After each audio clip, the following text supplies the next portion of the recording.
So, in the event that the Titans do not beat the Chargers on Sunday in their last game before the bye, we have to have a conversation about what the hell we want to get out of this season, because I walked into work today and a little earlier than normal. I don't know. What do you think? 9:15, 9:20, and I'm looking for a couple of different things, some brainstorming opportunities as to what the hell we're going to open the show with today. And I'm greeted by the two of you sitting in a dark room, no lights on, eating salad wraps at 9:30 in the morning, watching videos of BBC America's coverage of orangutans.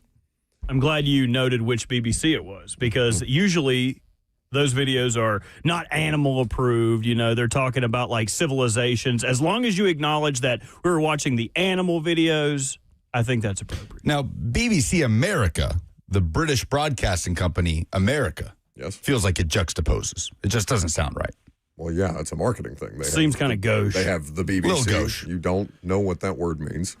They have the BBC, and on networks where they're licensing things to an American cable company, they have to have BBC America, because you can't have the British Broadcasting Company alone on Xfinity, right? You have to have America on there to get people interested. We were watching orangutan videos. Because Trish on YouTube, where you can interact with the show, Facebook, YouTube, Twitter, and Twitch, is how you get involved, says Ramon and Will started mock drafts this morning. Lucas, you're interested in a mock draft Wednesday on October the 29th, before Halloween. I'm good. Mm-hmm.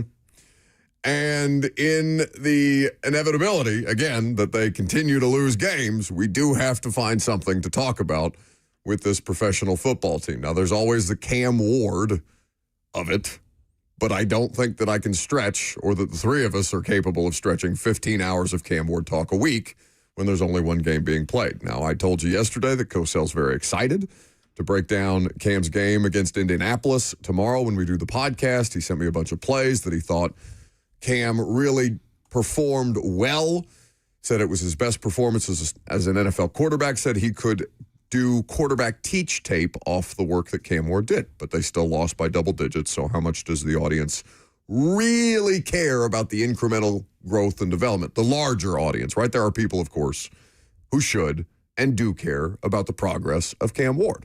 But if they're still losing lopsided results to the Indianapolis Colts, how many people are actually watching those opportunities for growth and development? Because I feel like, Lucas, the Patriots game was the all-toxic Titans Super Bowl, and now we drift into mock draft. I mean, it feels like, especially after the bye week, it could sink deeper into that conversation. But here's the thing, like, yes, there will be less eyeballs on the Titans. Titans fans, and it's hard to blame anybody for this, will start to check out of watching 4 quarters of Titans football every Sunday. We'll start to check out of going 2 games. But it doesn't make Cam Ward's development week over week any less important. And if I'm a Titans fan that's out there and has the option to not watch every minute of every game and do that to myself, especially in the second half of these games. Do that to myself. Then I would be tuned in to hear what I didn't see about how Cam Ward played and what his progress is looking like. Because that is still very much important, regardless of how non-competitive the football team looks right now. We do have a little bit of breaking news in the NFL. The Lions have given Aiden Hutchinson a 4-year extension. Is that necessary? Sorry to interrupt you guys. Ramon was talking to me, and he let me know that the Lions and pass rusher Aiden Hutchinson have agreed to a 4-year contract extension. We don't have the money on that deal yet, but I assume that will come out, and I'll let you guys know when I know more. Thank you. Hey, no problem, buddy. You're welcome. That's what I'm here for, bud. Always there for me when I don't need you. That's the theme of the show. So no money yet. The chat is disagreeing with you. They want to talk draft. Now, again, the chat is not representative of the larger audience. I think there's people in there saying Titans talk is down so bad that they may start talking World Series. No, don't worry about that. We're not going to do that. Blue Jays won, headed to Game 5 tonight. Yeah. I tried. I really did. I turned it on. There's nothing else. I didn't have prime time. There's no reason for me to not watch baseball. Yeah, Shohei's pitching. Shohei's pitching. He's out there giving it his all, and they lose 6-2, the final in the World Series last night in favor of the Blue Jays. Yes. I swear to God, Lucas, I tried to do everything but watch a baseball game with baseball on. I started cleaning the house. I started doing things that I would never otherwise do on a Tuesday night, which is supposed to be my off night. I will say credit to the Blue Jays for taking that 18-inning loss on the chin and then coming back around the next day and winning decisively on the road in Game 4. They were down multiple times in the championship series, too, and managed to come back and win against a team of destiny, basically, in Seattle. So congrats to Toronto for evening up the series. No, it's still Canada Hate Week, even if you hate the Dodgers. Why is it Canada Hate Week? Because it's America versus Canada for the World Series. Okay. There's plenty of Americans on that team. Well, sure. But it's a Canadian team. You're going to root for the Canadians over, I know the Dodgers are kind of detestable, but... Yeah. Isn't their best player, not an American? Oh, Shohei, sure. Sure. So, what do you were like, this is America, but we like this cat. Yeah, He's with us. For the American team. He's with us. Are you going to take the Stephen A. Smith approach? Do you remember that last year where he said Shohei Ohtani will never be a star because his second language is English? Oh, right. That went well for him. You want to be on that? Not going that far. Alone? I'm just pointing out the obvious that, this is an American team. I don't know. They're both American teams. Is that a thing? Blue Jays, you're an American to me. Justin Trudeau be damned. You are on our side. Well, even Trudeau isn't Trudeau dating Katy Perry? Encroaching on our land. Stay away from our women. Well, that's his way of getting back at us for trying to make Canada the 51st state earlier. All I'll say is I don't care who wins. Yeah, I know. Is that a thing baseball fans are doing? An America versus Canada thing? No, I don't think that hits like it does in hockey, right? I think a lot of people are trying to make it the Drake versus Kendrick World Series. Oh, well, that's Dodgers that's kind of versus funny. Toronto. But either way, what can we possibly get out of a Titans season that is lost before Halloween? 615-737-1045 is how you interact if you would like to do so. Justin is in Lebanon. Good morning, Buck. Good morning. So speaking of the fan experiences, so I get an email from the team, and they invite me to a new event called Beer Fest, and it's in parking lot R. So I'm at work, so I go in there probably 15, 20 minutes after receiving the email. So at least we sold out a parking lot. We might not have butts in the seats as Titans fans, but you no longer can get Beer Fest tickets that are in the parking lot. Okay, very good. Well, if you can't enjoy the game, at least you can go drink yourself into oblivion and not watch your football team. They're trying different things to activate fans because they're feeling it too. We didn't talk about them calling the cops on V-Love, associate producer of the Buck Rising show, Vincent Love. The Titans displeased with a little bit of less than, how would I categorize those tweets? Probably not smart tweets. I would say, if you are even remotely suggesting that harm should befall somebody on the coaching staff, in particular the idea that Mike McCoy would be, according to the tweet, tossed off the pedestrian bridge. But I don't know that calling the police on the fans is going to help their cause either. So they're kind of in an unwinnable position because the thing that they can't do, that they need to do the most, is win games. And the coordinators talked yesterday. I just felt bad for Denard Wilson. He's up there answering questions about Roger McCreary being traded and L'Jarius Sneed going on injured reserve and Jeff Simmons not being available last week because of the hamstring injury and Jarvis Brownlee being traded. And at a certain point, bless him for not doing this. He would be, well within his rights to throw his hands up in the air and be like, guys, what do you want me to do? I'm losing players on a week-by-week basis. The starting secondary is gone. Jeff Simmons is gone. And the best thing that I've got right now is Draymond Jones, and they'll probably trade him if they get an opportunity. He's played well in the last few weeks. He is one of the more expensive options on the table for teams that are making calls to the Titans. But, yeah, his comment about the cornerback room, right? It's like, yeah, it's next man up, but it's hard when your three starting corners from the start of the year are not available. And it's as defeatist as I've heard any of them sound to this point, where it's just kind of like, what do you do? I know, that's what I'm saying. I feel bad for him. And then even Because if he knows he's not going to be here next year either. Clearly, they don't care about what Denard Wilson thinks. Daryl Baker Jr. left with going into concussion protocol. Did he return last Sunday? No, I don't believe he did. Okay. So if he's in the protocol and that continues into this week, then that's literally the 4 top corners on your depth chart. So, what can we get out of this Titan season? Can we go around the room and at least give 3 things that we want to get out of this football season? So 9 things? 9 things total. And we can't repeat? No. And All right, I'm going first. No. Cam Ward dibs. Yeah. Find out next.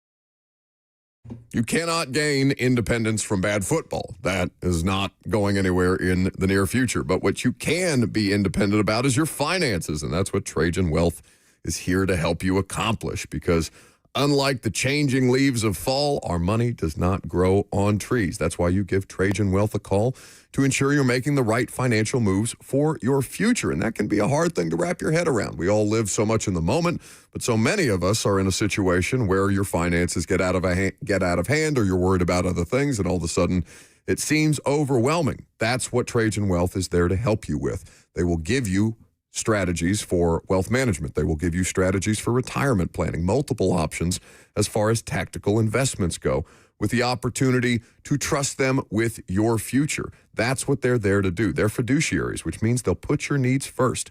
If you think you have things in good shape, there's nothing wrong with getting a second look. Turns out there are some big opportunities that you might be missing. If you want a clearer path to retirement and way more peace of mind, call Trajan Wealth at 615-270-5000. That's 615-270-5000, or visit them online at TrajanWealth.com. Advisory services offered through Trajan Wealth, LLC, an SEC-registered investment advisor. This is a paid advertisement.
Welcome back to the show, fueled by Hattie B's Hot Chicken. Get to your phone calls here in just a second. Lucas was just expressing frustration before the show started that he wanted Dua Lipa to come back to the United States for another stint of an American tour because we missed an opportunity to see her in Atlanta. What was going on that weekend? We were in Knoxville for the Georgia game. Oh, it's a good excuse. I would like to go to a Dua Lipa concert. I would also like to get something out of this football season. But the more that I make this list, and I've written down about 5 or 6 things in the event that one of you take one of mine, I am concerned that we have a little bit of, we're going to be at a little bit of a crossroads between personnel and what they're being asked to do under current coaches versus how many of those current coaches are actually going to be here to help us learn about the progress that the personnel is making if we're just going to reset the board on the coaching staff again. This feels like very annoying. It feels like we're boxing ourselves in here because I feel boxed in by a bad football team, yes. I mean, there is only one overarching thing, right? That will keep you coming back.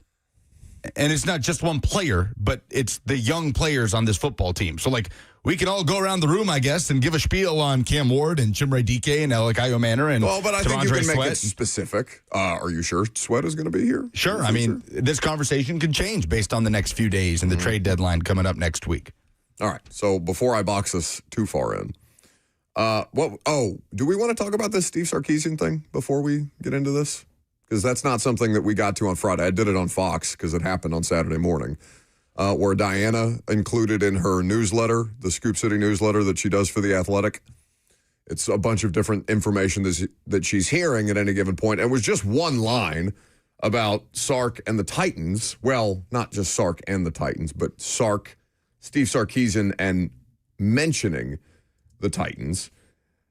But I don't know if it's just easy to dismiss because the Titans are the only open job right now versus what people actually think is going on with Steve Sarkisian at Texas. And not just because they won in a dramatic fashion against Mississippi State. So the blurb comes out on The Athletic Saturday morning that sends the college football. I don't know.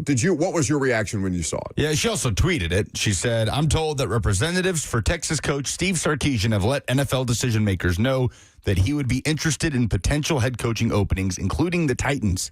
I thought it was interesting that the Titans were specifically singled out, but I didn't really see it as anything more than Steve Sarkisian and Jimmy Sexton doing their thing and trying to get Sark more money at Texas. That would seem like an odd situation for Sark to want out of, right? I just thought it was funny to include, like he'd even be willing to take the Titans. Yeah, and that doesn't seem like something that the Titans would.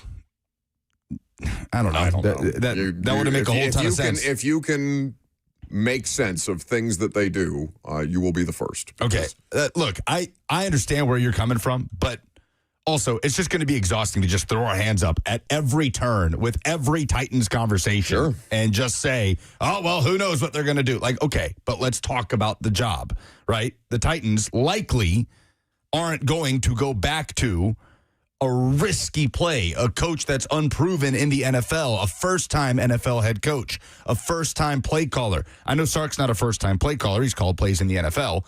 But he would be a first-time NFL head coach, and that would be a risky play for the Titans, which wouldn't be likely, in my opinion. Okay, well, I think the terms just came out on Aiden Hutchinson, by the way, for those who missed that.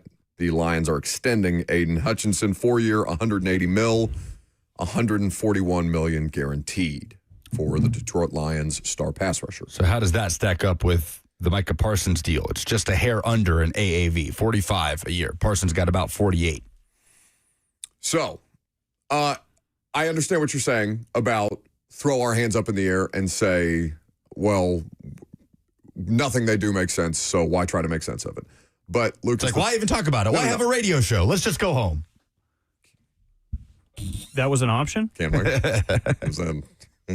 I'm okay with that. So, I agree with what you're saying.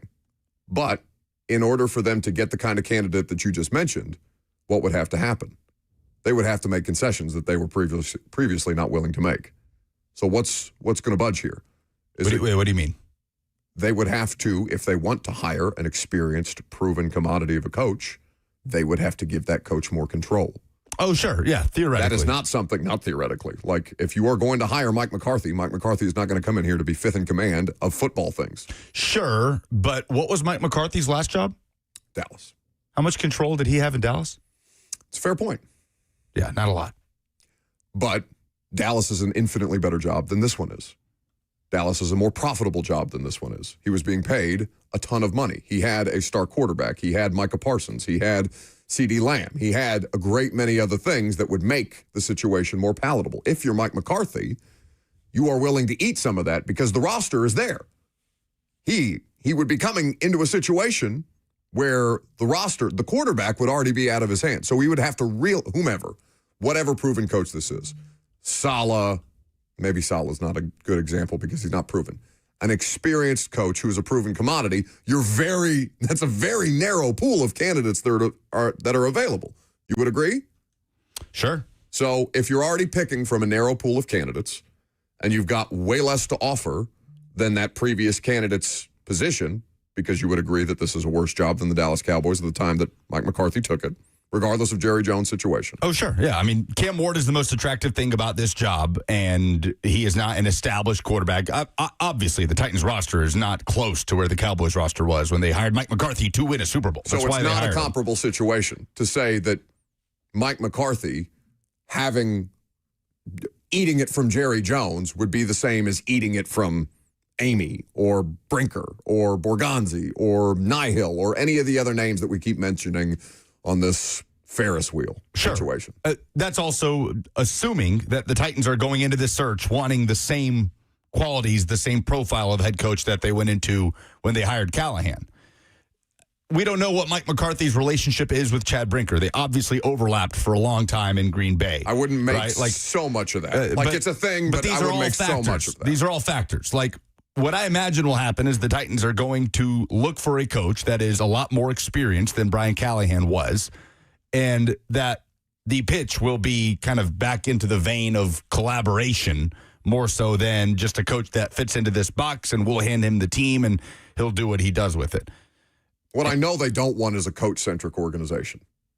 Yeah, for sure. And I don't think there's evidence to say that Mike McCarthy would come in demanding a coach-centric organization and that the Titans reshape everything about their front office.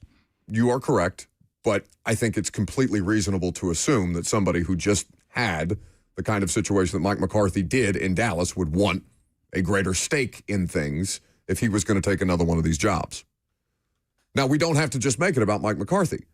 But again, the pool of candidates that would be available, Mike McCarthy seems like the best of them, of guys that would actually get back into coaching at the NFL level. Because I really don't think, I think Gruden is just a thing, like just an idea, right? And John Gruden ain't coaching in the NFL anytime soon. I would be stunned. I guess you can't rule out the possibility of something happening or a conclusion to the legal situation happening before we get to January and coaches actually start to get hired and interviewed in December and things like that. But it would be, John Gruden is an idea, not a real thing at this point in time. So what are the other options there? If you are an organization like the Titans, it's not like there aren't other options. But this is a job that lends itself to first-time coach, wants an opportunity in the NFL, first-time head coach, wants an opportunity in the NFL. Brian Callahan made sense for a couple of different boxes that they checked. But so would plenty of offensive coordinators who have had success in previous spots and come into this situation. If you are a proven commodity of a coach, fair to expect that you're going to have options. Here's my other question, though, to that. Do the Titans want to avoid having a coach that wants any sort of roster share control, or do they just want to avoid having a coach that goes about it in the way that Mike Vrabel did? I'm sure they want a more diplomatic situation. Yeah. But if the person who lacks, I don't care how PC the coach is. I just want a winning football team.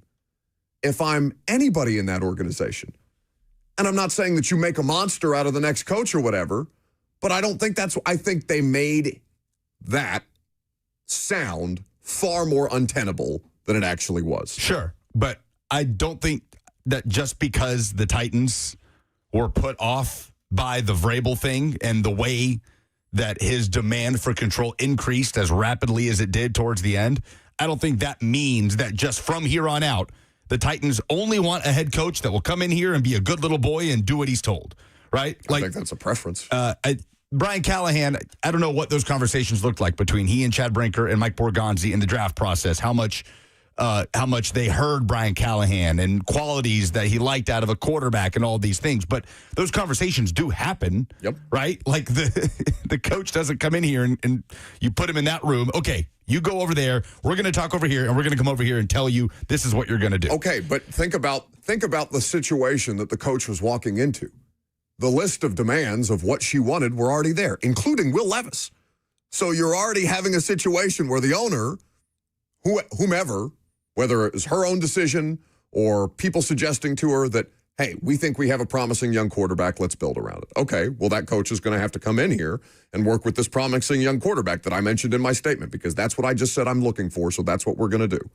So you're already coming in here with certain expectations from ownership, certain limitations on ownership, and Cam Ward is not Will Levis, but that's another component of this. Do you want to be so married to Cam Ward that that's going to be the thing, which would make sense. He's a number 1 overall draft pick. There's investment in the organization. We don't know what he is yet. Yeah. So I think it's apples to oranges to the Levis thing. For sure. A lot of teams didn't like Levis coming out. Cam Ward was the best quarterback prospect last year, and it wasn't close. It's only apples to apples or closer to that because you're dealing with one constant. The constant is the person who runs the organization. So we have a pattern of behavior to work off of there. We have things that she's done, things that she's looked for, different directions that she's swung based on who she's fired and who she's replaced them with. So that is the constant. That's kind of the parameters as we get into a larger situation. We'll talk more coaching stuff, search stuff down the line, but that is the framework of this. But now what has she done? Now I feel like you're kind of proving the point, though, because you're right. Like, what did they do after Mike Vrabel hired the complete opposite of Mike Vrabel? Mm-hmm. What did they do after John Robinson hired the opposite of John Robinson? And then kind of swung back the other way with Mike Borgonzi to replace Rand Carthon. So, what would be the opposite of Brian Callahan?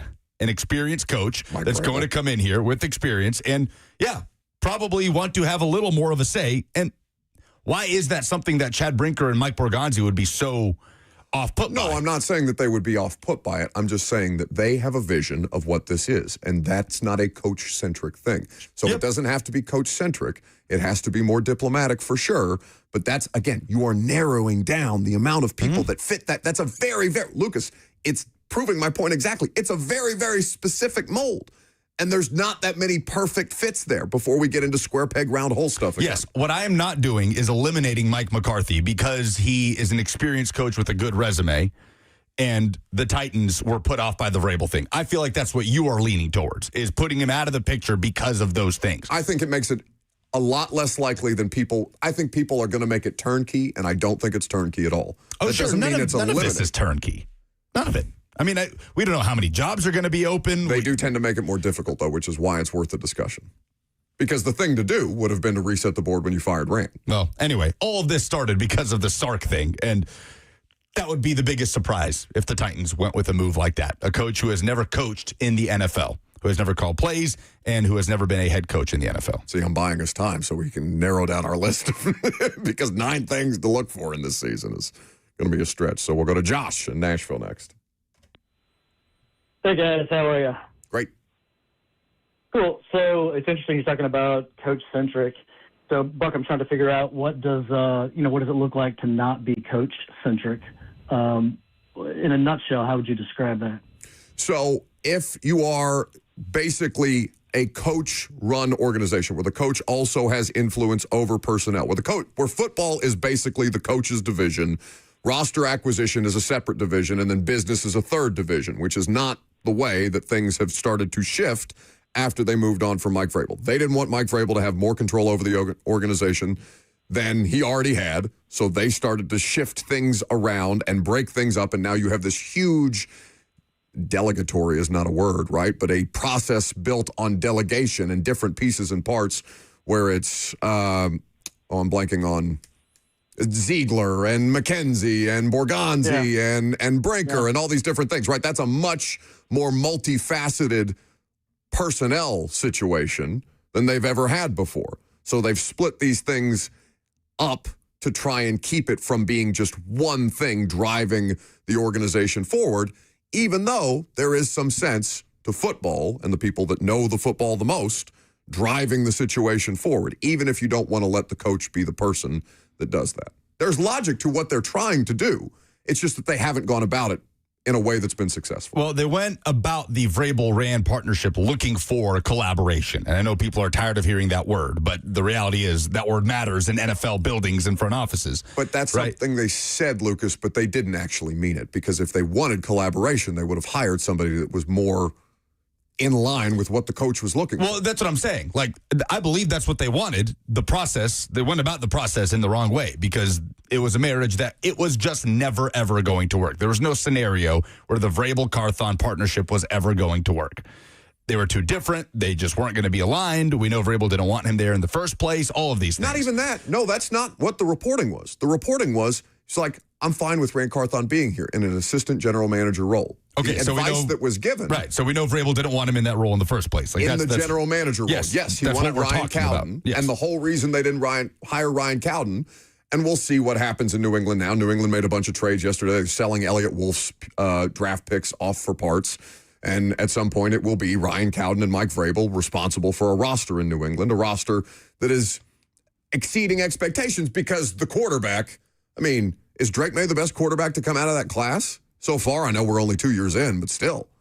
It's kind of crazy how much one thing can totally shift everything else around it and how much of a difference that makes in the conversation. But towards the end, Vrabel wanted to be the guy. He wanted to be the alpha. He wanted the roster control, right? The Titans don't want a coach. He wanted a person that he knew he could work with in Ryan Cowden. Right, and he didn't get that. Correct. And so he then, in turn, wanted more of that control. And we understand Mike Vrabel, the type of personality that he is, in going about that you know, the question discourse. becomes, though, was it incorrect? Because it doesn't look incorrect at this point. What was what incorrect? That request, that interest. We'll see. Again, Vrabel was also responsible for a lot of the worst roster moves the Titans made and worst hirings on that coaching staff that they made. I think compounded by the fact that you lost good coaches at every turn when you had success, and that you weren't the kind of Sean McVay, Kyle Shanahan to be able to bridge that gap, right? Yeah. That's a shortcoming you're always going to have. Vrabel wanted something that they had no interest in giving a coach, right? That doesn't mean that Mike McCarthy is going to come in here and want those same things. I think that's what the Titans want to avoid. Not a coach that's going to come in here and have some level of influence, be a part of the discussion, especially a coach like Mike McCarthy that's won Super Bowl, that's had tons of success. So I think just because they did not like the way Vrabel wanted things to go and they cut ties with him, and obviously that doesn't look good now. They're doing good things in New England. But just because they didn't want the Vrabel alpha, I want full control type, doesn't mean that they are going to bring in a coach. And they're not going to hire a coach unless he's going to sit in his little box and not speak unless spoken to and just not be a part of the conversation. Lucas, you're making it extremes, and I know that you don't, that's not your purpose there, but you're assuming that it's full control. No, they didn't want, there was two versions of collaboration, okay? Their version and his version. And his version of collaboration made more sense. It didn't for them, so they went with their version of collaboration. His version of collaboration is I'm the guy on top. Right? With a general manager that understands what I'm looking for, that I've worked with previously, that understands the identity, the philosophical approaches that we're going to take, and I'll handle the coaching staff, AKA. and he'll handle personnel. Yeah, but right. that's why is that not a collaborative thing? Like, who would have been in charge in the Vrabel-Cowden thing? Like, Between the two who would have, quote unquote, broken ties? I'm sure there would be contractual things that would require. Well, I don't want to say. I'm sure there would be this or that. What I would assume, because these things do exist in contract language, that there would be contract language, and this would be the thing that the organization can buffer against, right? This is something they could have put in Ryan Cowden's contract. Okay, Ryan Cowden gets roster control. They didn't want a John Robinson assistant general manager. Yeah. So they made decisions based on things, moving away from things that veering to extremes, right? We don't want John Robinson or anything that looks like John Robinson, sounds like John Robinson, was associated with J-Rob. And I get that from their perspective because a lot of bad decisions had been made. By the way, you know how many scouts are still left at the Tennessee Titans that were working under John? That's still there. Like the infrastructure of what the scouting, the personnel department, is largely still people that John Robinson hired or worked with John. So they haven't gotten away from that just because one person or two people made the decision or made a request or wanted to move in one direction. That's all still there. They're just working for different people now. So it's a complicated situation. It's all revisionist, but it is something that they could have very easily buffered against by putting it in Ryan Cowden's contract that he has roster control. Okay. I mean, you're doing a great job on the PR side for Vrabel. But Mike Vrabel, I don't have to. They're 6-2. Wanted more control than what the Titans were willing to give their head coach. Yeah, and it that looks like a mistake. Yes. Okay. That does not mean, and this all started because we're saying Mike McCarthy and you saying Mike McCarthy, a coach of his resume, is going to come in and want some level of influence. That does not mean that the next head coach of the Titans cannot have some level of influence or that they wouldn't be willing to cede anything in that regard. No, the question is how much they've set them back. It's the Eddie George thing. They've set them back. Yeah, they've set themselves back in these decisions, and that's what now it informs, or hopefully it should inform how they move forward. But it's important to remember why you got it wrong or where you got it wrong as you move forward. And I think it's completely fine to revisit those conversations in what we're looking for. Yes, Robert. I think one of my three things should be the Titans should pillage really good teams' practice squads. Your practice squad sucks because your roster's not that good. Therefore, your practice squad would have worse players. They should do what they did to the Packers. Go grab one of their corners. Go to the Chiefs. Go to the Ravens. Go to whoever. Teams that have good teams, go to their practice squads. In these circles, they know who the good players are. They know who the guys they're trying to sneak through are. Grab those guys. Make some roster spots on your team where you can add them to your active roster and see if you can find some guys who can contribute next year so you don't have such a heavy lift in free agency and the draft. Oh, we got to grab this. Oh, we got to grab this. Well, you'd have pieces that would supplement your depth. There you go. Good job, buddy. Hey, appreciate it. I was the only one that did the homework. No, I have a list. Yep. And we'll get to it. It's just never. a list of rookies. That's what it is. We will never get here. It is half a list of rookies. You are correct. And there are some coaching notes here, too. But we can get to that later. 615-737-1045. Do you have SEC observations? Yes, big weekend here in the state of Tennessee. I'm Buck Rising. It's 1045 The Zone.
Welcome to the Sec Dungeon, where the stakes are high, the chains are tight, and even Nick Saban would tell you it's about to get physical.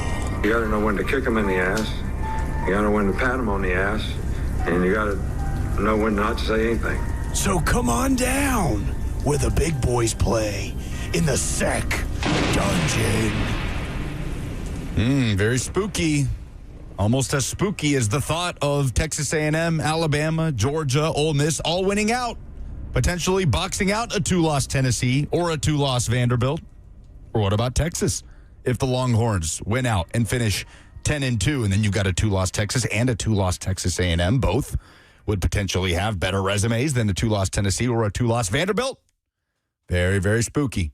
There is a real possibility for there to be, 6 2-loss SEC teams at the end of the year? We brought this up to Josh Pate yesterday. He didn't seem terribly concerned with the idea of a 2-loss SEC team being left out. Last year, it was the 3-loss SEC teams that were left out, Ole Miss and South Carolina. But at some point in this era of the college football playoff, a 10-2 SEC team is going to be left out. I feel like it's just going to happen.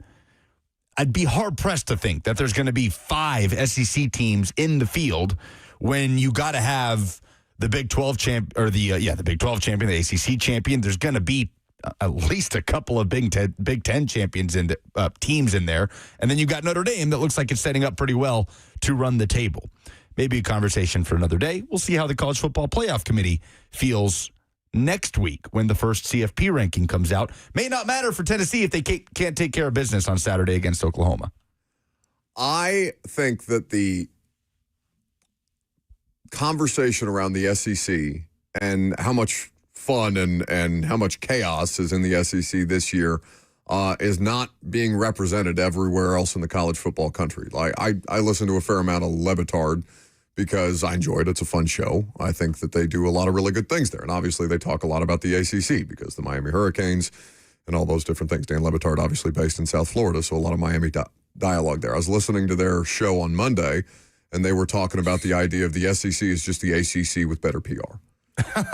Right, which I laughed at too. I thought it was trolling. cute. They're trolling. No, honest to God. Like they were upset because Tennessee being ranked, Vanderbilt being ranked above Miami was something that they found offensive in that situation. And, coming off of dog walking Stanford, mighty ACC Stanford, and all these different things. Like, I got a chuckle out of it. And I don't have really a dog in the fight. Like I'm probably as agnostic about any of this stuff as anyone on either side of the conversation. But I just thought it was funny because it just felt like to me a glaring lack of understanding of how close together all of these teams are, and that they would almost all be favored on a neutral side against basically anybody else in any other conference. Indiana, how many teams are playing like potential national champions right now? I would say 4 tops. Sure. 2 in the Big Ten, 2 in the ACC. Ohio State, Indiana, Alabama, A&M. I'd say Georgia is capable of winning a national championship. I'm talking about right now, who's playing like a national championship contender? Georgia. They just beat an Ole Miss team. Would you favor them on a neutral field against Alabama? Right now. Oh, I'd be fascinated at what that would look like. Because they have a head-to-head. Yeah. And I know that's a couple of weeks ago, but still, like, Alabama beat this Georgia team. So I'm going to go with 4 right now, and I understand that Georgia. But the fact that Bama won that game almost would make me back Georgia in a rematch with Kirby Smart versus Kalen DeBoer. Which is reasonable. Honest to God, it may be a push because Alabama's not without flaws. Like the fact that they can't run the football and that their pass rush happens in spurts this year. Like they're not a great defensive team either in 2025. I just think that if you talk about the teams that have survived enough, that are playing well enough and have beaten the kind of teams that we would also talk about as national championship contenders, you would probably put right now the teams playing like national championship caliber teams are 4. 4 or 5. Week 10 was the weekend that was supposed to be a block your schedule out, throw away wedding invitations kind of weekend. Still throw away the wedding invitations if they're coming for Saturday fall wedding. It's ridiculous. Block out those people from your life as well. Penn State is playing Ohio State. It's the same weather in the spring as it is in the fall. Like, don't be dramatic. Oh, yeah, look outside. What are you talking about? It is cold and rainy and miserable out there. Yeah, it's usually like that in April, too. Penn State, Ohio State happening this weekend. Ohio State favored by 20.5 in that game. Georgia, Florida, a preseason top 15 matchup at the world's largest outdoor cocktail party. Obviously, Florida's already fired their head coach. Georgia only 7.5-point favorites, though, in that game. South Carolina, Ole Miss. Ole Miss 12.5-point favorites. Another preseason top 15 matchup. South Carolina's already got 5 losses. They're staring right down the barrel of a potential 5-7, 4-8 kind of season if this continues to spiral. And what are we left with in the SEC? The 2 most important games of the conference slate this weekend. Vanderbilt at Texas, Oklahoma at Tennessee. Texas, 2.5-point favorites at home against Vandy. Tennessee, 3.5-point favorites at home against Oklahoma. Can Vanderbilt score with Texas if Arch Manning is on? That's the big question in that game.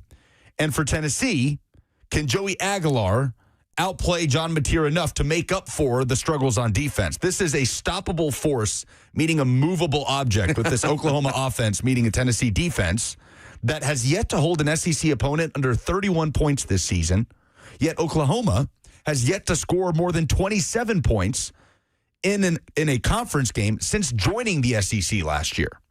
So we asked Josh Pate yesterday, who do you have more confidence in this weekend? Vandy on the road at Texas or Tennessee at home against Oklahoma? Yeah, I got confidence in Tennessee this weekend.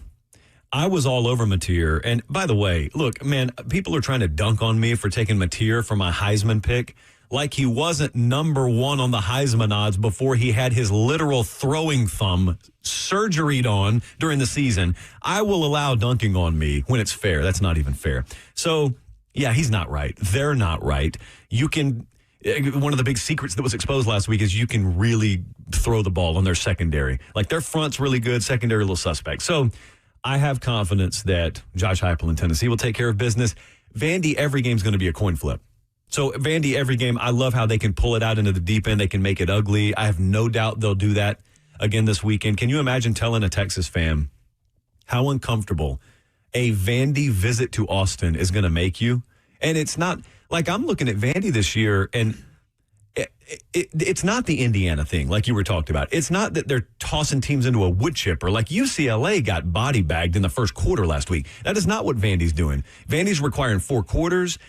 Missouri badly outgained them, badly first downed them, badly total played them, all that stuff. And Vandy's really situational, and they take care of business. I think Missouri crossed the 50 7 times and scored 10 points. That's Vanderbilt football.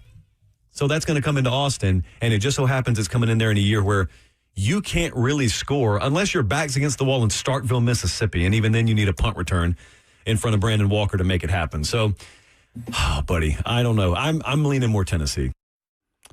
So it's 2 different challenges. All of those things that he said are a credit to Vanderbilt for finding ways to win football games. Arch Manning wasn't perfect in Starkville, but he threw for 346 and 3 touchdowns.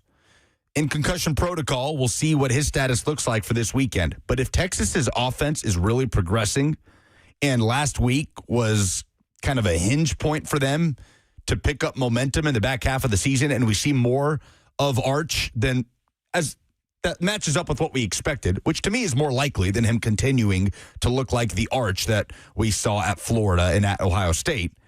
Can Vanderbilt score with Texas on the road? That's my big question for Vandy this weekend. What do I have to give away, Robert? We've got some tickets to see the Preds and the Flames this Saturday night in Smashville. And if you tell us the dumbest thing in sports this week. 615-737-1045. You can go to that Preds game on Saturday. If you give us, as Robert said, the dumbest thing in sports this week, we'll give you ours. You give us yours next.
It is 11:01. Good morning from the 104.5 The Zone studios. I'm Lucas Panzica. Titans made some moves on Tuesday. Among them, outside linebacker Truman Jones and cornerback Micah Robinson added to the active roster. Outside linebacker Ollie Gay was placed on injured reserve. The Titans host the Chargers Sunday in the final game before the bye week. Cam Ward meets with the media today. That is coming up at 2:30. Another NFL news. Aiden Hutchinson, the Lions pass rusher, reaching a 4-year, $180 million extension that includes $141 million guaranteed. That is an average annual value of $45 million for Hutchinson, trailing only Green Bay Packers edge rusher Micah Parsons. The guarantee of $141 million, the highest among non-quarterbacks in NFL history. World Series, the Blue Jays evened the series at 2 with a 6-2 victory on Tuesday, Game 5. Tonight in L.A., first pitch at 7 p.m. And the Nashville Predators fell to the Lightning at home 5-2. They dropped to 4-5-2 on the season, and they head to Philadelphia tomorrow to face the Flyers. For all your foundation repairs and waterproofing needs, visit USSTN.com. Breaking news at once on your home for the Titans and Vols. This is 104.5 The Zone.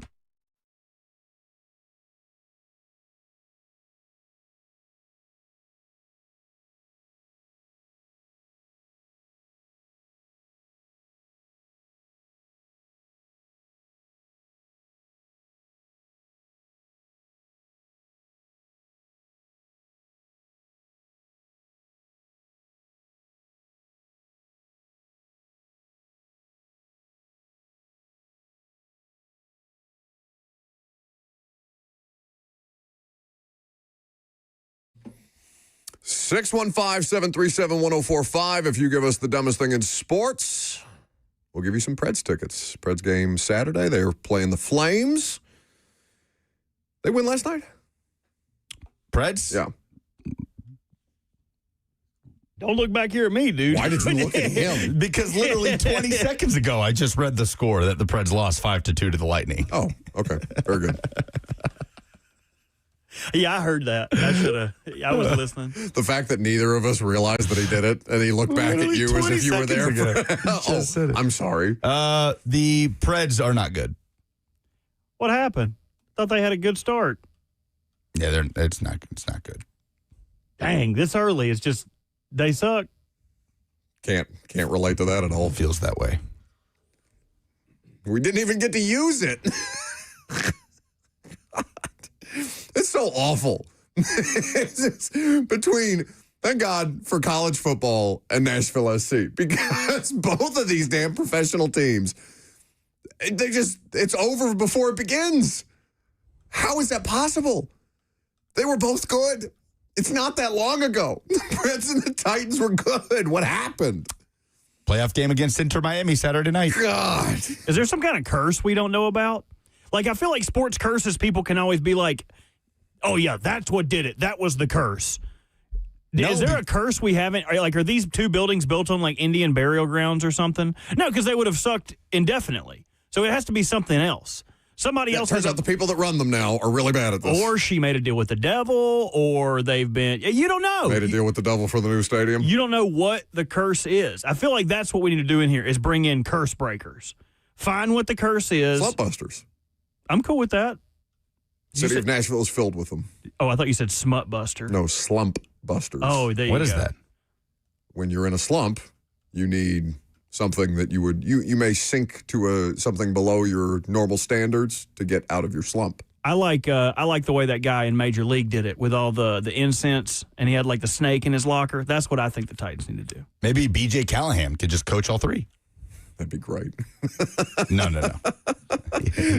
Lucas said no. Stay away from my precious you don't get him. team. God. Catch us on 99.7 WTN on Saturday. If you want to hear a good team. The dumbest thing in sports this week is the Tennessee Titans, but not for the normal reasons. Did you see the reporting of Easton Freeze on A to Z Sports? This was a couple of days ago. I actually missed it. But apparently this summer, the Titans signed Brian Callahan's entire staff to extensions before the 2025 season. So not only is there a situation where you're going to have to buy out the head coach, or you have bought out the head coach and his father and the assistant to the head coach, Tom Jones, who are all either resigned or relieved of duty after the change was made. you will now have to buy out the rest of the coaching staff after a 3-win season. Imagine feeling that it was necessary to give a coaching staff that had 3 wins on the year just more security because they're coming in under a different organization to sign them to multi-year extensions after the fact. And then to just forget about it and fire them anyway.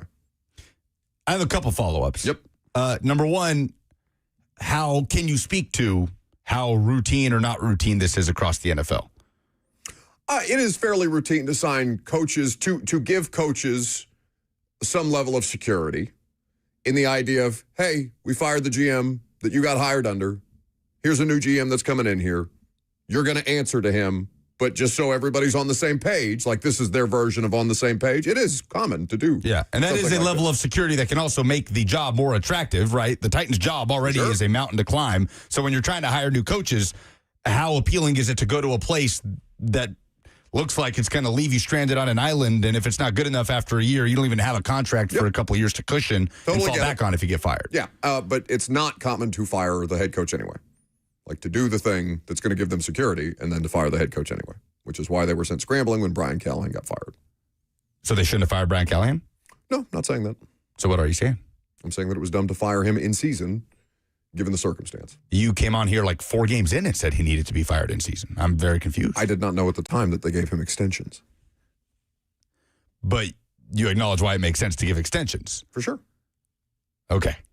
It's not that hard to wrap your head around. No, I don't know. You're kind of in a million different places at once here. I get like, just call the Titans. Just say Titans in general, and then that'll all make more sense. Yeah, for sure. Okay.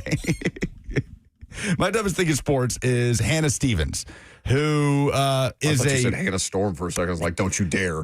This person on Twitter, she is, according to her Twitter bio, an Alabama featured reporter for Roundtable Sports Network. And she tweeted, many of you have probably already seen this by now. Diego Pavia. Well, first, Robert, can we hear from Diego Pavia?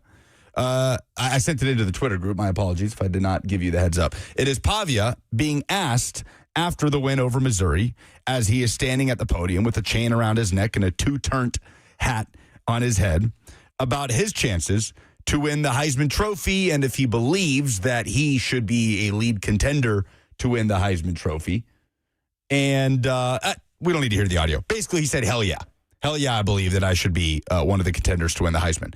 Hannah Stevens quoted it and said, Diego Pavia might be the most arrogant quarterback I have seen since Johnny Manziel, minus the talent. Here's my hot take. If your university has to launch an online Heisman campaign for you, your stats clearly aren't doing the talking. Diego, you threw for 129 yards and an interception today, yet showed up after the press conference dressed like you just signed your latest NIL deal with GLD. I don't know what GLD is. Fake gold chains. Oh, okay. Thank you. Bro, the only thing, quote, 2-turnt was your turnover count, which isn't a bad line. I'll give her that. If Ty Simpson ever walked into a press conference looking like this, DeBoer or one of his teammates would have ripped those chains off mid-question, hands down. Humility over hype every time. Hannah, you say stats should be doing the talking, not a Heisman campaign. You know whose stats are better than Diego Pavia's? We were talking about this yesterday. Haynes King at Georgia Tech. Anybody talking about Haynes King? No, because nobody cares to talk about Haynes King, even though he's awesome. Diego Pavia is loud, yes, but every Heisman winner and finalist in the history of the Heisman Trophy after social media was invented has had some level of Heisman campaign from his school. And to act like Kalen DeBoer is this ultra-disciplinarian would have come in there and ripped the chain right off of his quarterback's neck is so ridiculous with the amount of hand-wringing that Alabama fans have had for so long about Ryan Williams showing up holding like a teddy bear, painting his nails, and all of these things that people gripe about when you're not playing well. So come on, get out of here with that. Diego Pavia is a Heisman contender, and he should be. He's not a favorite or anything, but this was all totally misplaced. Agreed. My dumbest thing in sports is me. I had an opportunity to make a good amount of money, and I did not take it up. Before the bye week, Lamar Jackson was ruled out, and everyone was expecting that Lamar Jackson would come back. But when he did not for the Bears game, the tickets for this Miami Dolphins game plummeted, so which I capitalized on. We were able to trade our tickets back in for no fees, buy cheaper tickets, and I told my buddy, hey, if we were smart, we would buy a bunch of these and resell them when it says Lamar is going to play. Because Lamar, in my opinion, was always going to play this game. I don't think he was always going to play the Bears game. The tickets at one point for lower bowl end zone visitors were $67. No. I would have probably bought as many of those as I was able to, which is probably like 2. No, surely not. Yeah, I'm not that broke. It would probably be like 3. But now those tickets I thought you were saying that they would cap you, not that you're broke. Oh, no, yeah, it was a broke joke. Oh. Broke joke. The tickets have ballooned back up to $229 a piece. I feel like I would have been able to make some money on these. Hell, if you buy 3 of them and sell 1, you make your money back. I wish I would have done that. I wish I would have remembered that Lamar is the LeBron of South Beach. Around there, he is a god. Sure. And everyone, even if you're not a Dolphins fan, would like to come out and watch Lamar play. I should have bought those tickets for pennies on the dollar and flipped them for the greater good. I was not smart enough. I am the dumbest thing in sports. Well, not for the greater good, for your greater good. For Robin Hood. Rob from the rich and give to me. 615-737-1045 for the chance to win some Preds tickets. What's the dumbest thing in sports this week? How about Dylan in Hermitage? Hey, I don't know if it's the dumbest or the smartest. I don't know why. I remember years ago Nolan Ryan saying that there's no reason in the world that people can't pitch longer. And it looks like the Dodgers have figured out that you can actually pitch a complete game. I don't know why there aren't other teams, and it's in all sports right now, where people are kind of halfway playing games. They're sitting out in the NBA. They're sitting out in the NFL. It just feels like it's a lazy compared to what it was years ago. Thanks for the call. So essentially the fallacy or the alleged fallacy of load management. Scott is in Gallatin. Hey. Hey. Yes, sir.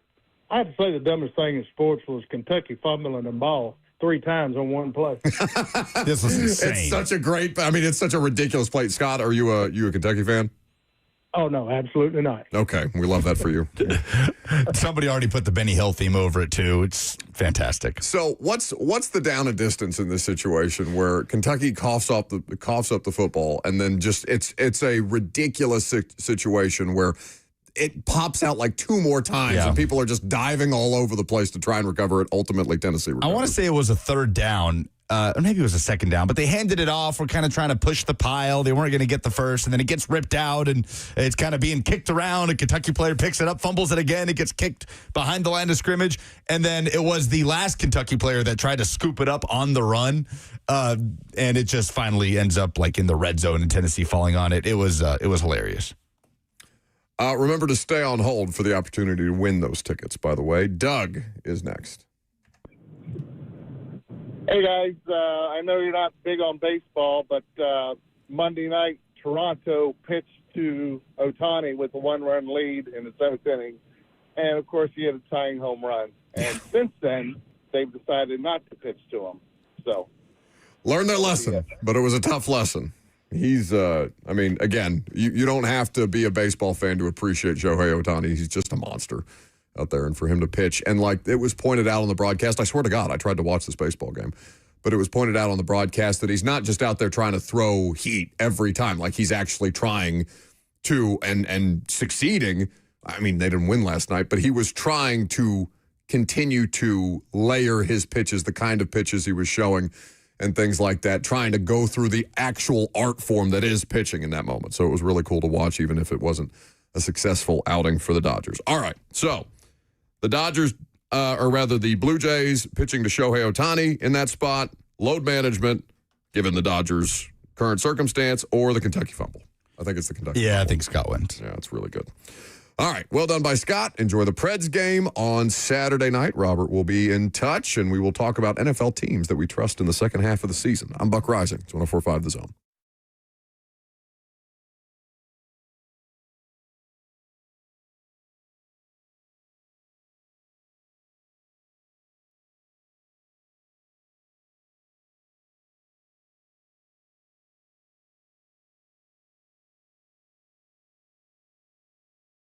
Hiller has the solutions to any home service problem in Nashville. And the best part is they're available 24/7, even on the holidays, because there's nothing worse than having a plumbing, HVAC, or electrical emergency. And there's nothing worse than that but getting a solution, getting somebody in the building to fix it, and then getting a price that you weren't expecting to pay or being upsold on some things. That's not what Hiller does at all. In fact, quite the opposite. The price that you see on the bill is the price that you will pay. That is the quoted price that you will get on the front end, and they will make sure that you are completely satisfied with your service. It's the Happy Hiller promise. Happy you'll be, or the service is free. That's why Hiller has had so much success with their customers as a locally owned and operated business. Whether it's plumbing, HVAC, electrical, or otherwise, Hiller is there to help you. So visit them online today at happyhiller.com. That's happyhiller.com.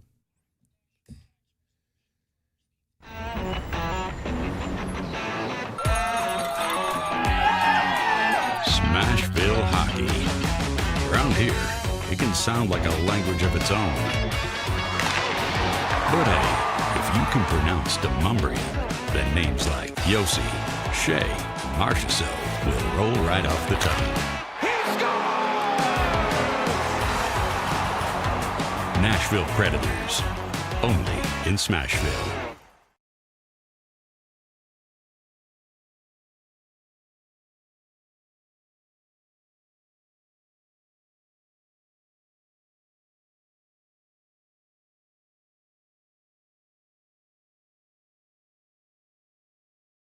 Selling your home can be stressful, but it doesn't have to be. Get a guaranteed offer from Mark Spain Real Estate. There are no showings, no open houses, no stress. Work with the #1 real estate team in the U.S. and close with confidence. Go to markspain.com today.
Welcome back to the show, fueled by Hattie B's Hot Chicken, the best hot chicken in the world. All right, so we're not quite at the halfway point for the NFL. We'll get through week 8.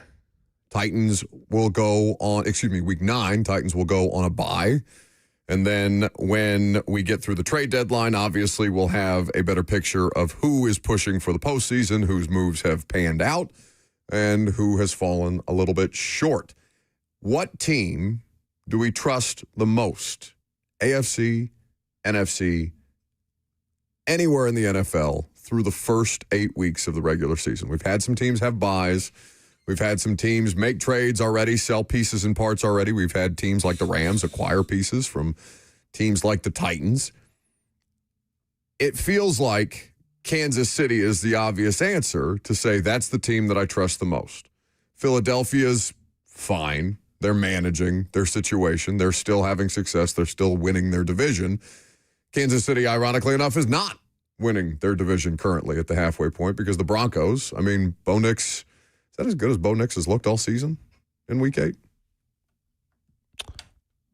Yeah, I guess so. I don't know if statistically it was a season high for him. It's as impressed with him and the operation of the offense as I've been based on the sample size of Broncos games that I've seen. Yeah, it was a demolishing. They just jumped on them early and just did not let up. 44-24 over the Cowboys. That division, man, with the Chargers in there too. The AFC West, we were talking about the most competitive divisions in football. It's the AFC West and the NFC West. And it feels like those are just going to be battles to the end. Unfortunately, to me, the answers are the ones that nobody wants to hear, and it's Chiefs and Eagles. Eagles are finally starting to get some explosives in the passing game. Saquon Barkley broke through for a 150-yard rushing performance, his first 100-yard performance of the season after that 2-game slump where they lost to the Broncos, who came back. I guess they're the comeback kids of the NFL season, Denver. They've come off a slow start, and now they're sitting here at 6-2. They dug out of a hole against the Eagles, 18 points in that fourth quarter to win, and then 33 points in the fourth quarter against the Giants. But in terms of who you trust the most, it's such a cop-out to say the two teams that were in the Super Bowl last year, but that's kind of where we're at. You can see a downfall for almost anybody else. Like the Chargers have been impressive. Justin Herbert has been impressive. But at what point do those injuries just catch up to them this season? Lisa Braden on YouTube says she's eating Hattie B's right now. Nice. Well done by Lisa. Tell us what you're eating. Now I'm hungry. Did you go with the pimento mac and cheese? A much less sexy version of what are you wearing? The Southern Greens? Tell us what you're eating. So let's revisit some of the things that got us to this point, though. Which NFL team had the best offseason? I don't know. You tell me. I feel like that's pretty subjective. I don't think so. Based on the results that we're seeing so far, I think it's the Colts. And that was something that was not panned necessarily, but it was definitely doubted. Oh, yeah. It's Daniel Jones on a 1-year, $14 million deal. They signed a safety, Cam Bynum, 4 years, $60. They hired Lou Anarumo, the defensive coordinator from the Bengals, to come in and work with their defense. And obviously, with much better players, Lou Anarumo is doing much better things because Cincy's defense is still bad, despite them firing the coordinator.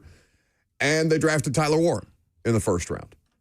They had a good team, existing good team, but the things that they did helped set it up over the top. Now, nobody, save Jason Fitz, other than Fitzy seems to be the only one who loved the Colts coming into the season, like really loved the Colts and the idea of Daniel Jones, but they are really, really good. Now, Robert, you're more of a draft Nick than either of us. The Colts, the rest of the Colts draft, those guys haven't really done much yet. I don't know if I'm putting you on the spot by asking you about another team's draft that way, but I don't feel like I'm talking about a bunch of contributions from rookies all over the place in Indy. I feel like it's just the one. Yeah, they didn't necessarily have a lot of guys to make impacts anyway. Like Riley Leonard's your backup quarterback. The defensive end they took out of Ohio State isn't really getting the run that everyone thought that he would get early. Like he was the guy who had everything. He was a jack of all trades and a master of none. So it kind of makes sense that he needs to elevate his game. But yeah, the draft class outside of Tyler Warren is really not elevating them that much. So a couple of comments here in the F&M Bank chat where you can interact, Facebook, YouTube, Twitter, and Twitch. You can also call us, 615-737-1045. Zach on YouTube says, the Colts have played BS teams. That won't hold up. They are pretenders. The teams that the Colts have beaten, they beat Miami 33-8.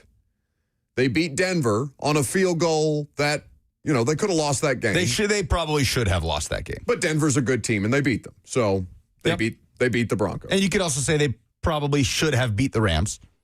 Yes, they did not beat the Rams. The Rams are their one loss on the season, 27-20, because A.D. Mitchell drops that touchdown. And he fumbled before he crossed the goal line on one. And then didn't he have a hold on another Jonathan Taylor touchdown? I remember correctly. I think that was all in the same game. He made a couple of mistakes in that game. He has played very little since. So 27-20 to the Rams, a team that we would all agree is a good team. And some things had to happen, but whatever. They beat the Cardinals. They beat the Chargers. They beat the Titans again. The rest of their schedule, Steelers, Falcons, Chiefs, Texans, Jags, Seahawks, Niners, Jags, Texans. They're also just winning convincingly, right? With the exception of the Cardinals game, they kind of had to eke that out a couple weeks ago. Obviously, they've thumped the Titans twice. They took care of business against the Chargers and pulled away for a 14-point win, destroyed the Raiders, destroyed the Dolphins. So it's really hard for me to look at the Colts and call them a pretender. Like, is it sustainable to keep hanging 35-plus and Daniel Jones do what he's doing? Like, could this be a Sam Darnold situation where it tails at the end of the year? I guess it could. But how can you sit here with anything that we've seen so far and use that as evidence as to why? No, the thing that you would, if something happens to the Colts, it will be because somebody got hurt, right? Like a critical piece of their roster gets hurt. And then all of a sudden it's much harder to distribute the football the way that they are. You have options everywhere because Alec Pierce all of a sudden looks like prime Randy Moss. You've got Tyler Warren out there making huge plays. Jonathan Taylor is not an MVP candidate in terms of the odds, but he should be, right? He's having a great year, and their offensive line is spectacular. If something happens to Indy, it's because they got hurt. Well, their schedule does stiffen up a good bit. They got to go to Pittsburgh. They got to go to Kansas City. They got to go to Seattle. They host the 49ers. Sure.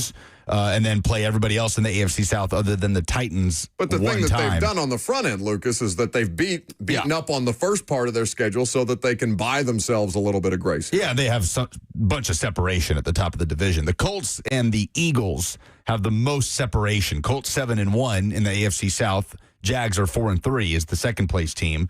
Eagles are 6-2 at the top of the NFC East. Cowboys are 3-4-1. So both are very much in the driver's seat to have promising seeding in the playoffs and to host, to have games go through Lucas Oil Stadium and through Lincoln Financial Field. So it's easy to feel really good about the idea of the Colts and the Eagles making a deep run, because even last year with Minnesota, like, you saw just how little it took for the Vikings playoff script to be totally flipped.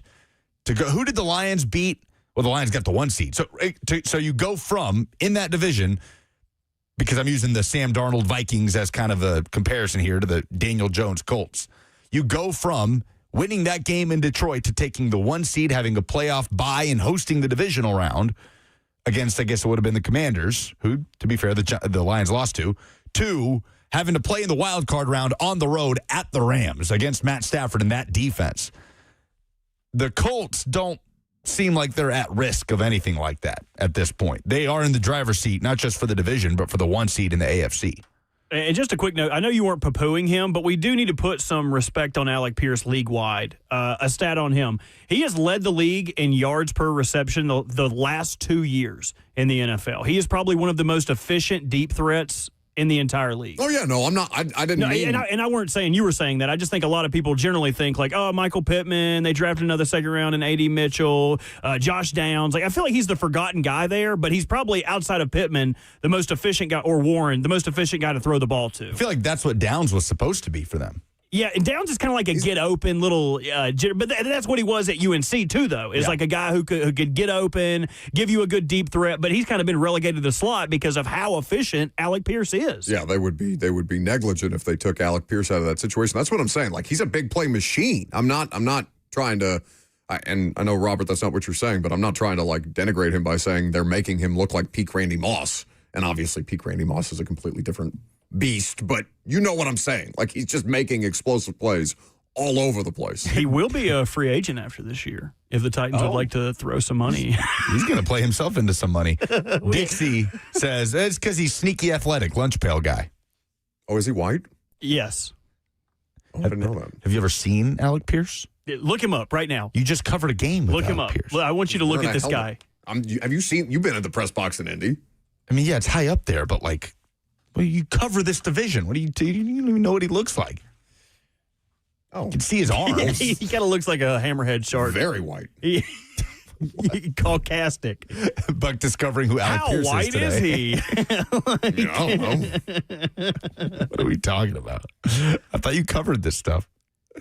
Yeah, I mean, do you know what every football player looks like without their helmet on? Yeah, I know the one that's been catching deep balls on the Titans for the last damn 2 years in a Colts uniform. There is a dude. God, I got to remember. I know he's number 14. I used to think someone was white, and I was like, yeah, he's got to be like one of the best white receivers there is, and they're like, he's not white. I got to remember who it is now. That's not. It sounds bad, but that's not a bad mistake by me. I feel like that's okay. No, that's rough.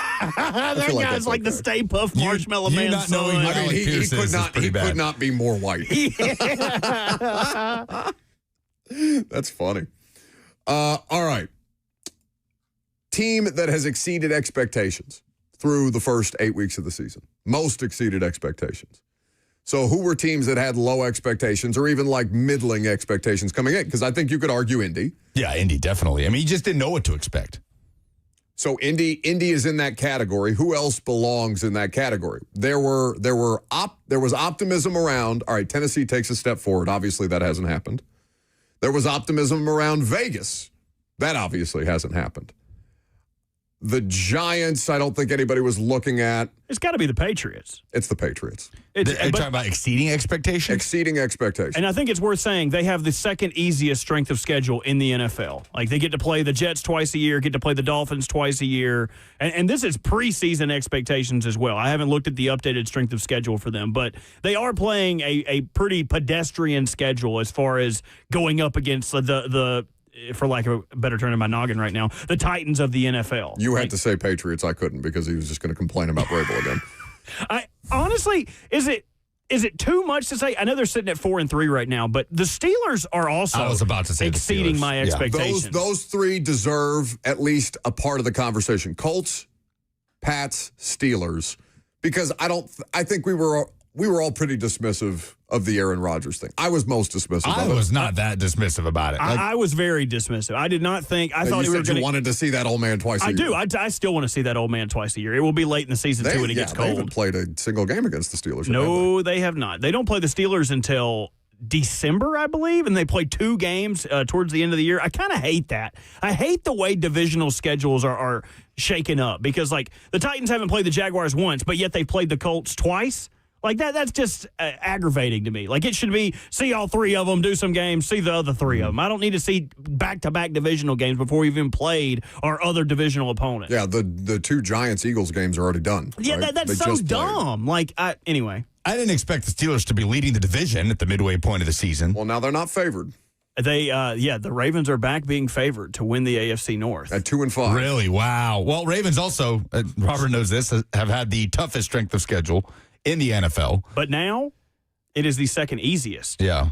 Following the Dolphins, they play. The Patriots were a season-long look. Yeah. The Ravens now their schedule gets infinitely easier with the Dolphins, the Vikings, the Browns, the Jets. I think they play the Bengals, and then the Browns. Oh no, not the Browns. They've already done that twice. But anyway. I digress. Somebody said Denver, and I couldn't disagree with that more. I think Denver, Sean Payton was up at a podium talking about Super Bowl expectations. Yeah.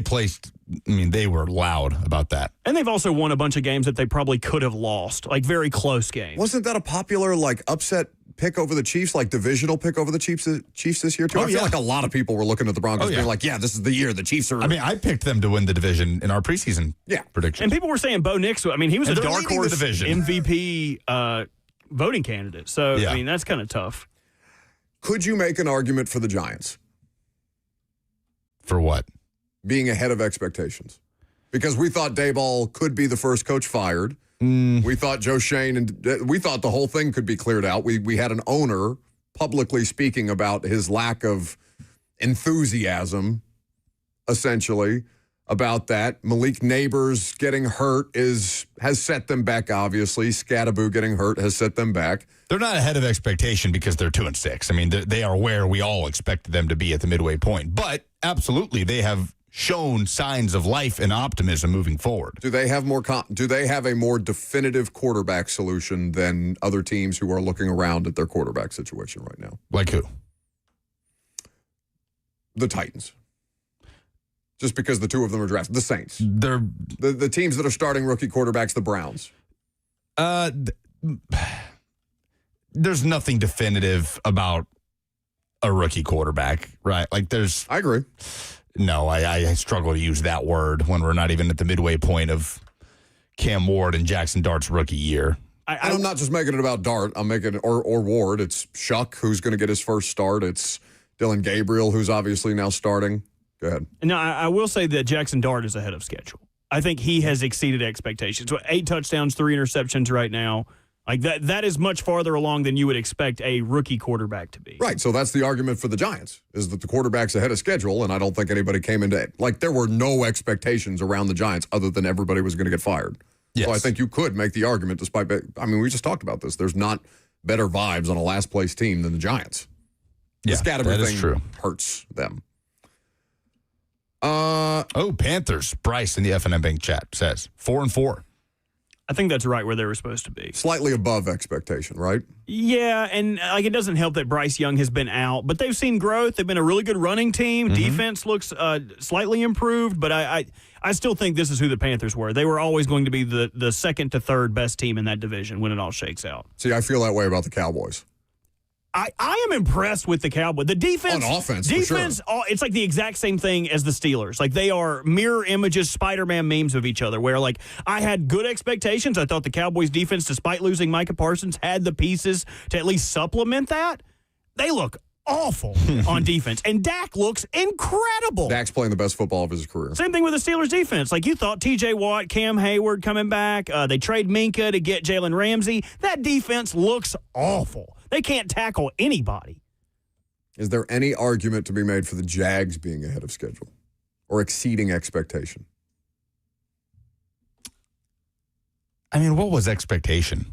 That's a good question. I think I picked them to finish second. I think I went Texans, Jags, Colts, Titans. I picked them to win the division. So you picked the Jags to win? Yes. I'm impressed with them. Maybe did I pick the Jags too? I think we both did. Okay. I'm impressed with them, but I don't think they're ahead of expectations. I think their defense getting so many turnovers in the early part of the year really skewed the sample size. So it sucks to just kind of look around and be like, yeah, Chiefs, Eagles again. But there are some fun wrinkles into this. We didn't talk about the Seahawks. Or the Lions. The Lions are overachieving. Oh, because yeah. I thought losing both coordinators would really hurt them. I think everybody did. They are kind of standing in the face of that right now at 5-2. The Seahawks, though, they were a 10-win football team last year. So I'm kind of like, yeah, it makes sense that the Seahawks are good. Now, Darnold being everybody dunked on the Darnold thing. Everybody said he's going to a place, he's going to a worse situation, he's going to play behind a worse offensive line. They don't have DK Metcalf anymore. Well, they were. They were a worse offensive line. Their offensive line, you want to talk about units last overachieving. Year. Yeah, for sure. That's what I'm saying. Like, people did not think that the direction of the Seahawks would go where it has compared to where the Vikings have gone. And I know a lot of that is McCarthy hasn't played, but Seattle has been way above expectation to be sitting at the top of an NFC West that includes a 5-2 Rams team and a 5-3 Niners team. Way ahead. Somebody said Lions always overachieve. That is so short-sighted. They may be the team I trust the most in the NFL, if I'm being completely honest. Yeah, I trust the coach. I think they're made of the right stuff. I feel like Dan always has them. That week 1 loss to the Packers, I think, skewed a lot of people. That's one of those week 1 is a liar things. And I mean, after week 1, we were all thinking, the Packers are about to be the best team in the NFL. Holy crap. All Packers fans run into, it's happening. And then it didn't turn out. I still think that they feel like it's happening. The tough thing is that I think Jordan Love looked really good on Sunday night. He did look good. I just think if we're looking at pieces of who is better at what, I think the Lions have more explosive pieces than the Packers do. I think they have a better offensive line than the Packers do. I think they have a better running back room than the Packers do. The only thing that you could say is Jordan Love is a better quarterback than Jared Goff is when the chips are down. That would be the reason that you would lean with the Packers over the Lions. Like on a neutral team, you would take Jordan Love over Goff. Right. But I just trust the Lions. I feel like they're going to get Brian Branch back. I feel like he's going to be a menace. If I was him, I would punch one guy week one every single year. Just fire the whole team up. Sometimes you got to punch somebody and just galvanize everybody. That's Dan Campbell's entire existence with the Cowboys, wasn't it, as a player? Isn't there a story that was making the rounds? Who was telling that story? I think it was Todd Haley. Todd Haley was on Kevin Clark's podcast, and he was talking about, I'm blanking on Bill Parcells, like kind of sending Dan Campbell out to fight in practice to get people going, to kind of give some juice to the practice. Like, that's Dan Campbell's entire ethos. I can't find the story. Okay. I would love to regale you. It's pretty good. Let's do a little college football playoff bubble watch. We're getting closer and closer to the first rankings. Let's take a look at the field. I'm Buck Rising. It's 104.5 The Zone.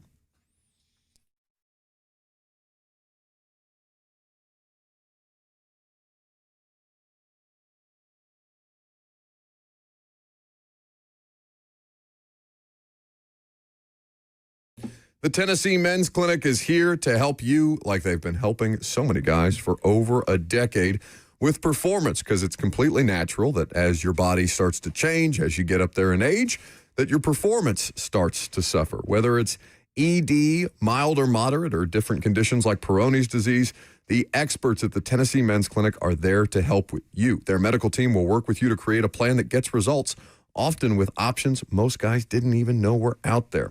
Too many guys rely on pills that don't work or come with nasty side effects. There are better treatments. Sometimes it's a combination of those things that finally unlock the results that you've been missing.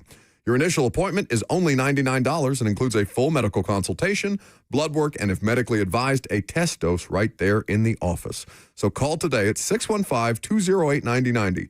That's 615-208-9090, or book easily online at TennesseeMen'sClinic.com.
We're getting closer to the college football playoff rankings, the real rankings. Enough of the AP, enough of the coaches poll. Let's get to the real thing. Do you feel like this year, though, there have been more criticism for the preseason polls than any other year? Like, I feel like I see, and maybe it's just because Joel Klatt has a big platform and he's very loud about these things, which is fine, as is his right, as Fox Sports' lead college football commentator. But I feel like I've seen a lot of like, well, this is unrealistic expectations that you're setting for a lot of these programs, and it doesn't actually matter, when in reality we all know that those things are true, but it's still a fun exercise. I think it doesn't have to be that serious. People get way too, like, existential with it. Like, it's this do or die. It's not that. Come on. It gets figured out somewhere along the way. We talked about a couple months ago the instance of the 2004 season where Auburn went undefeated and did not get a chance to play for a BCS national championship despite being unbeaten as an SEC champion. And that is because of the preseason poll. It is because USC and Oklahoma were at the top of the poll. Auburn started the season unranked, and at no point was Auburn able to catch up and jump either of those teams, even though they very much could have been better, certainly, than that Oklahoma team was. In that case, the preseason poll was very damaging. It basically was the reason Auburn didn't get to play for a national title. As unfathomable as it is to think of an undefeated SEC champion not even getting an opportunity. But we're not in that era anymore. 12 teams get in. So, like, what is the preseason poll really doing? What is it really damaging? But it's just so all over the place, where the number one team in the preseason was Texas, and here they are barely in the top 20. I liked what Nate Bargatze had on game day, by the way, as the guest picker. I didn't see it. They were picking the Texas-Mississippi State game. He's like, I've been on the road. Last I checked, Texas is the number one team in the country. I'm going Texas. That's pretty good. He had a good bit on Amazon Prime last year at some point about being a Titans fan in the middle of a game that was unrelated to the Titans. He turns out pretty funny guy. Funny guy. Paid to be funny, and he is funny. Funny guy there, Bargatze. So we have the deadline. The trade deadline is the same day as the first college football playoff release. So we will get through the deadline at 3, and then we will have the college football playoff first rankings be a fun release. Day. Yeah, you guys will have plenty to do next week while I'm gone. Which, by the way, I don't know if I'm going now anymore, but I don't know if I want to come into work. You're coming in, buddy. You can do the show from your house. Yeah? No. You'd have to come in. Elimination games this weekend. Both Tennessee and Texas and Oklahoma, for that matter. So Vols OU is basically a playoff game. Texas cannot afford a third loss as they host Vanderbilt. 11 a.m. kickoff. That game's on ABC. And how about Miami, who is a one-loss team and right now does not even control its own destiny to be in the ACC championship game? As crazy as that is to think, we were doing Wet Powder Wednesday a couple weeks ago, and mine was that Miami's going to run the table and go undefeated and be like a top 4 seed in the playoff. Then they slip up. Yeah, what happened to those moment of stupidity things that we were doing? That's only when you do something dumb. No, I'm okay. I'm okay with being held accountable. I would have to make it, though. Yeah. That's such a lie because he knows he's not going to be held accountable. Oh, so you're saying That's the right. ACC is a little deep. The ACC is as people competing to get into the playoff. The once poo-pooed conference by Lucas Panzica. Oh, now the good teams can't even get in. Do you know where do you think Miami is in the ACC standings? Miami, who's like the darling of college football for the first month and a half of the season. Carson Beck is rejuvenated. That defense has totally turned around. Are they 4th? 7th. What?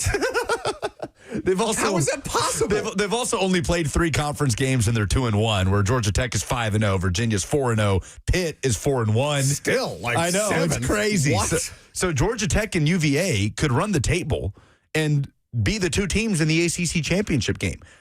By the way, that wouldn't be good for a team like Tennessee, who could potentially be, or Vanderbilt for that matter, who could potentially be vying for one of those last CFP spots as an SEC team. If there's 5 SEC teams that are 10-2 or better, you don't want a non-Miami team to win the ACC. You'd rather the ACC be a one-bid league like it was, or I guess it wasn't last year with SMU and Clemson. But and Notre Dame. Well, that doesn't count. Hey, they do count. They should count, but they don't. Virginia goes to Cal this weekend. That's a long road trip. Long road trip for a UVA team that has played far above expectations. Yeah, but they almost got by North Carolina. They've literally inches. I mean, maybe it was 1 like a inch. Vandy Mizzou thing. That was crazy, that 2-point try. Yeah, you're right. They almost got eliminated on that. Tricky situation for them, but the ACC, man. The ACC truthers were right. So you're telling me Tennessee wouldn't get in the playoff because the ACC is so good? Yes. That's possible. So we're not going to carry Mike McCoy's press conference on FM, but we will for those of you on the YouTube chat to give you something to do during the commercial break. So we will take a break. We will potentially react to what Mike McCoy says. Keith Bulock will be in studio, which will be fun.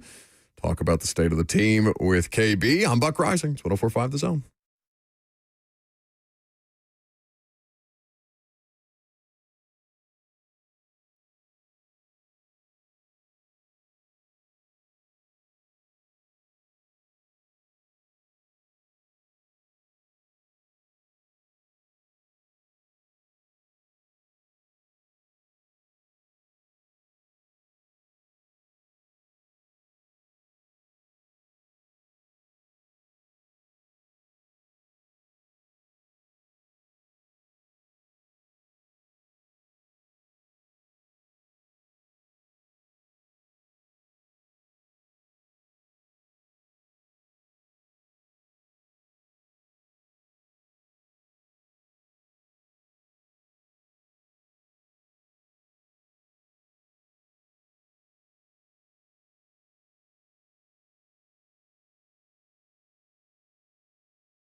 Y'all on ready to go? Okay.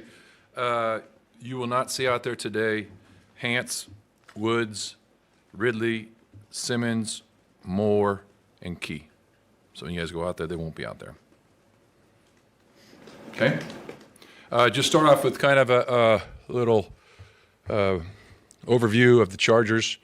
Coach Harbaugh's done an outstanding job putting this team together and bringing the 3 coordinators that he's brought in, and they've done an outstanding job, very well coached. It's great to see both Keenan Allen and Denzel both back there, guys that, when I was there, we drafted, 2 great leaders, and you see the way, obviously one's on offense, one's on defense, the way they're playing. Great to see Denzel healthy again, because you never want to see guys get hurt, but very well coached team. They're very physical. You look at both the styles. Greg Roman and I were together back in Carolina a long, long time ago, and with George Seifert, so I know a lot about him. And Jesse Minter's done a great job with the defense. Those two both have the Baltimore background in them, so the physical style of play. So we understand what type of game this is going to be and the type of style of football they like to play. So it's a great challenge for us. So we got to have a great week of preparation and play our best game to date. When it comes to learning not to hold on to the football too long, is that one of the bigger challenges, like pretty much any rookie quarterback faces? And And maybe in particular, is that something that Cam is still learning? Well, I think over time, you learn that those checkdowns are your best friends. And it's a lot easier, like, we've talked about this plenty of times before, second and short, third and short is a heck of a lot easier than playing behind the sticks often. And, you hold the ball a little bit too long, you get sacked, or you force a ball downfield waiting too long. There's so many things you learn. But, yeah, I think he's learning that. And I think one thing we've always told Cam, and, you see it and you talk about it during games, and sometimes you might be trying to throw the ball downfield a little more. And, he's a very aggressive. He likes to throw it downfield, and we've all seen the big plays he's made. But it's one of those things, I think it's another one of those things you're learning that, hey, okay, it's not there right now, especially with the pass rush you see in today's game. I mean, I think that's an adjustment for what he's seeing.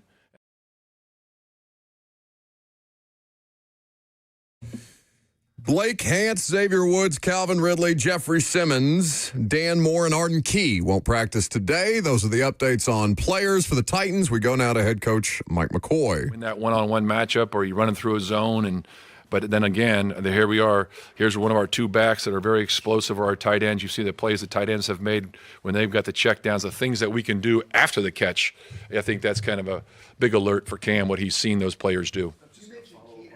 And being a leader and things like that. Yeah. And you guys were there when he was drafted and all. But with this team, where do you see young leadership coming from? What are the traits you look for some of these guys that can step up and be leaders to get you through what this team's going through right now? Well, I think the great thing about the young players that we've had, or that are playing right now, is you see them performing at a high level.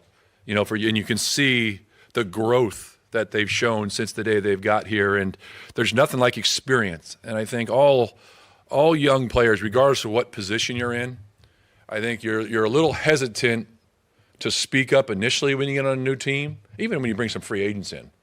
Sometimes there's some guys that come in, they want to kind of feel it out, even though they're older, they want to kind of figure out their role in the organization. But as a young player, sometimes you're walking around there and they're so focused on learning the system, trying to do what's right, and just figure it out. So they're kind of hesitant to speak up. But I think as they start playing more, and the more experience they have and the more confidence they have, they speak up more. Same thing, the great thing about, and I'm talking more offensively because I spent a lot more time in the offensive meeting with the skilled guys, is that, all the young rookies on the offensive side of the ball, the questions that they've asked have been phenomenal. From the very first day, they ask more questions than anybody else, which is rare. I think you don't see that very often. But the big thing is I want the young guys to be themselves and just go out there and play, and don't hesitate to ask questions. And if they've got a comment about something, speak up.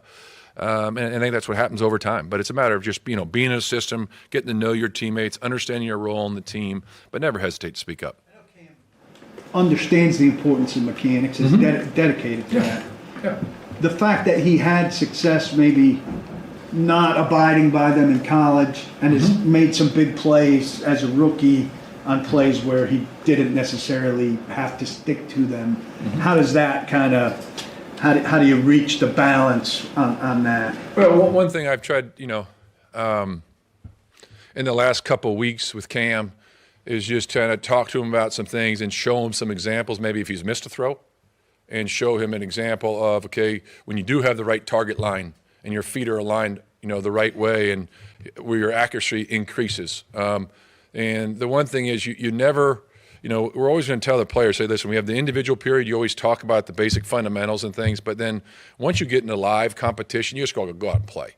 And I think when you've played a certain way for so long, it takes time. It's not going to, your feet aren't just going to change overnight. That's something you've got to constantly work on, but once it starts, we go kick off, go play football. And I think you can show him and just say, okay, hey, look, and here's an example of, you're overstride and you're doing certain things. You're throwing the ball to the left a certain way versus going to the right. But if you just look at your feet and look at your target line more often than not, the more consistent you are, the more accurate you can be. And some guys, there's some players that are bad body throwers. They're out of position. I mean, you see some of the plays that Matthew Stafford makes. I mean, you're like, how does he make that play? And you don't know how those balls are thrown. Phillip Rivers had a very unique way of throwing the ball at times. And so every player is different, and when you go out there and play, they just got to go cut it loose. But we stay on the, I think everything starts with your feet as a quarterback. You look at sometimes and say, hey, this worked, but it worked despite these things. Oh, yeah, it's kind of an exception. Yeah, you always point those things, and he's been thrown like I said, he's been thrown a certain way for a long time. It's the same thing with throwing mechanics, with where's your arm, how high, but that's hard to change that, and that's not something you just change overnight. That's thousands and thousands and thousands of reps you have to take to change those things. But I think the most important thing is you just show him those things and talk about them with them, and you see some improvement. And maybe one thing that happens sometimes too is maybe it just might be a slight movement in the pocket where he goes too far. So that leads to maybe another little bit of, hey, this is why it looks this way. And if you just have a small little step to your left and then get your target line, it'll be better. Mike, after 8 games, are you seeing any signs of improvement from Cam, taking some of these teaching points? Yeah, that's one of the big things we talked about on Monday when we were in here, asked about, we saw some things that he did better this game, and the same thing 2 weeks ago. And, the great thing about Cam is he wants to be great. And he wants to be coached hard. I think they've done a great job there with helping him get to where he is today. And he's got a very bright future ahead of him. And he puts all the time in, and now it's just a matter of continuing to get better every week. And that's always a challenge for every player. With Cam and knowing, how much he wants to be great, and it's not happening right now, and then the frustration of the mechanics, et cetera. Yeah. Like, how has he been handling that? Just the whole process of failure before success. Well, I think he's done an outstanding job. You see him; he's kind of steady Eddie all the time. And we had plenty of discussions. I think when you first draft him way back when, the discussions that were had with him, and then leading up to even to this game, you talk about being a rookie. It's going to take time. It really is. It's playing the quarterback position. It's not easy, and each week you just want to see him get a little better. It's never going to be perfect. Even coaching some of the greatest to ever play the game, and Phillip and Peyton and a lot of others, they come in Monday and they're furious with themselves because they missed you missed something, and that's just something that it's going to happen. And being a rookie at any position, you're going to see something from time to time for the first time, and it just you just learn from it and you just keep rolling. And I think that he's done a great job. I think the coaching staff's done a great job with them. And just helping them get better week in and week out. Looking at the Chargers defense specifically, what are the types of challenges they bring, especially to a rookie quarterback? Well, I think, their scheme speaks for itself. It's been very successful, regardless of what coordinator, with the scheme that they play. And I think Coach has done a great job of doing what his players do best with the Chargers. I almost said San Diego, sorry. And I think, they don't give up a lot of big plays.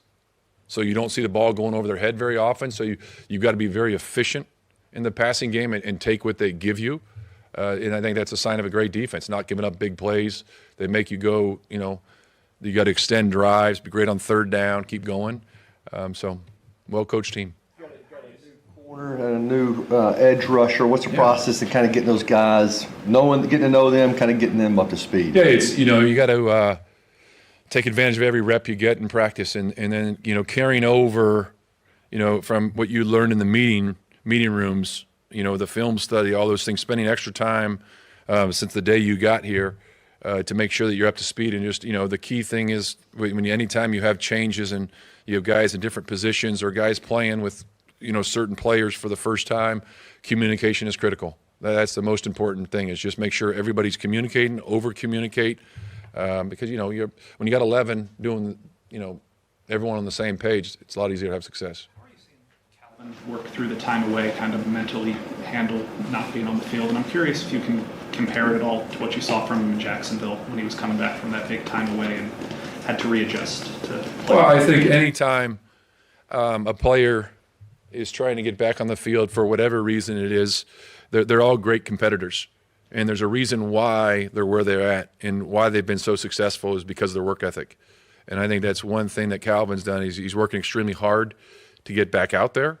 But like I've told you guys a number of times, is that, you want to make sure these players are ready to get it back out there, and we'll get them out there as soon as they're ready to play. And that's, part of our jobs is, and my role is just continue to encourage those guys. And I know there's the frustrating days that they have, depending on how long they're out. Doesn't matter if it's a week, 2 weeks, 3 weeks, a couple days. There's days when you hold guys out of practice and they're mad that they're not practicing. But there's certain things you do, and that's part of the business. And they're all great competitors, like I first mentioned. There's a reason why they're here. The reason why they're one of the best in the business is because of their work ethic, and they want to be great. They don't want to miss it. You'd be shocked talking to some of these guys how hard it is for them to not be playing with their teammates. And I think that's the great thing about the guys we have here is they care so much about each other, and they want to help the team. Not just they all want to be successful individually, but all these guys, they want to be part of this team because it's a great group of guys. The biggest adjustments or challenges when a corner, goes from the outside to maybe playing a slot, and especially if he doesn't have a whole lot of experience, which I guess you guys might be dealing with a little bit here. Well, I think it just comes down to, really when you move positions, is just trusting the system and the techniques you're being taught. And because there are a few things that are different when you jump inside, the communication, the rules, certain things, maybe you leverage because whether you're inside leverage, you're outside leverage, all those little things. But it's just that, and that's why I said earlier, the communication part of it is critical. You just got to understand, okay, this is your job, and there'll be a couple mistakes. Don't worry about it. Learn from it, move on to the next play. That happens regardless, whether you're an experienced player, inexperienced players. You're going to get beat. You're going to make a mistake. But it's like I said, I keep saying it, but it starts with communication. Is it a significant difference, outside or inside, or do we overestimate the difference? You're asking a former quarterback. I mean, no, there's differences going in and out. I think, if you ask a DB, they probably give you a better answer than I'll give you. Mike, Denard mentioned kind of the conundrum of next man up Mm-hmm. with being down 3 corners, Mm-hmm. technically, that he started the year with. How do you reconcile the goal of trying to win football games with the continued lack of depth at certain positions? That's, there's things that happen during the season. Some you can control, some you can't. And it's all part of the game. There's changes on a weekly basis. There's injuries during games. You play different players and different personnel packages, do certain things.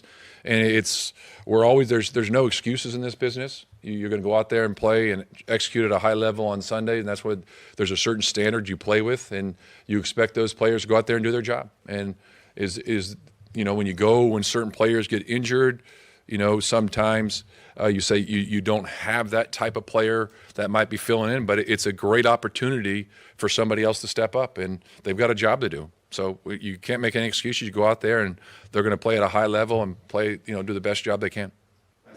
Yeah, I just had one follow-up from my earlier question. In terms of holding on to the ball, the one play against the Colts, 3rd and 8 down near the goal line, he takes a sack, back 3rd and 16. Is that a teachable moment kind of situation? Because all of a sudden you're throwing 16 yards and you get the ball picked on. He learned from that one for sure. That's one of those that it's going to happen from time to time, but you just got to understand, throw the ball away, live for another down, and don't make a bad play worse, especially or make a situation worse. It's a lot easier as a play caller to call it to where the ball was to where it went to. So, thanks everyone. All right, thank you guys. Have a great day. That is Titans head coach Mike McCoy, Titans interim head coach Mike McCoy at the podium. So, biggest takeaway, that they're going to be in a lot of next man up situations, especially with the deadline less than a week away. I saw somebody in the chat on Facebook, YouTube, Twitter, and Twitch saying a coach citing next man up being down 3 corners is diabolical. I'm sure Denard Wilson probably feels a similar way, but that's just, is Boris Johnson still back there? We haven't dusted Boris Johnson, the former British Prime Minister, off in quite some time. Oh, no, okay. Liam Neeson either. We got away from all the different sounds and sound drops around here, so maybe we can. I see something by the outside way, my door that I don't want. Liam Neeson in The New Naked Gun was everything I could have possibly wanted it to be. Go watch it. Yeah, there he is. Yeah, I found it. Robert, there's a collection of people outside the studio door in Halloween costumes. Oh, bring them in. No. Wave them in. Lucas, go grab them. Go grab them. Go grab. Nah, Yeah, they're come on. gone. Yeah, come on. Come on in. They'll be at my door next. Don't worry. No, keep it moving. What? Who was looking good? I don't know. I can't see It's any. hard to tell because we just have like a sliver of a window. It's like a bunch of like zebras. You know, zebras like blend into a group. No, it's a hot dog. Oh, they win. It's a hot dog. Who is We're it? all trying to find the guy who did this. I don't know. It's that guy. I want to keep my microphone on Just so they can't come in the just so studio. they don't come in the studio. Okay, that's fine. We can do that. What are you guys going to be for Halloween? I haven't even thought about My it. door is locked. If they come in here, I would freak. No, you wouldn't. You would love it. We had Tempo burst in there with a megaphone yesterday, and you loved it. Oh, I loved that guy. I loved that guy. I heard we're receiving noise complaints about the megaphone. Yeah. Is it our fault that these studios are supposed to be soundproof and they ain't? It ain't my fault. It ain't my fault. Keith Bulock next.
Welcome back to the show, fueled by Hattie B's Hot Chicken, the best hot chicken in the world. Speaking of the best, Keith Bulock is here with us. It's always good to see you, KB.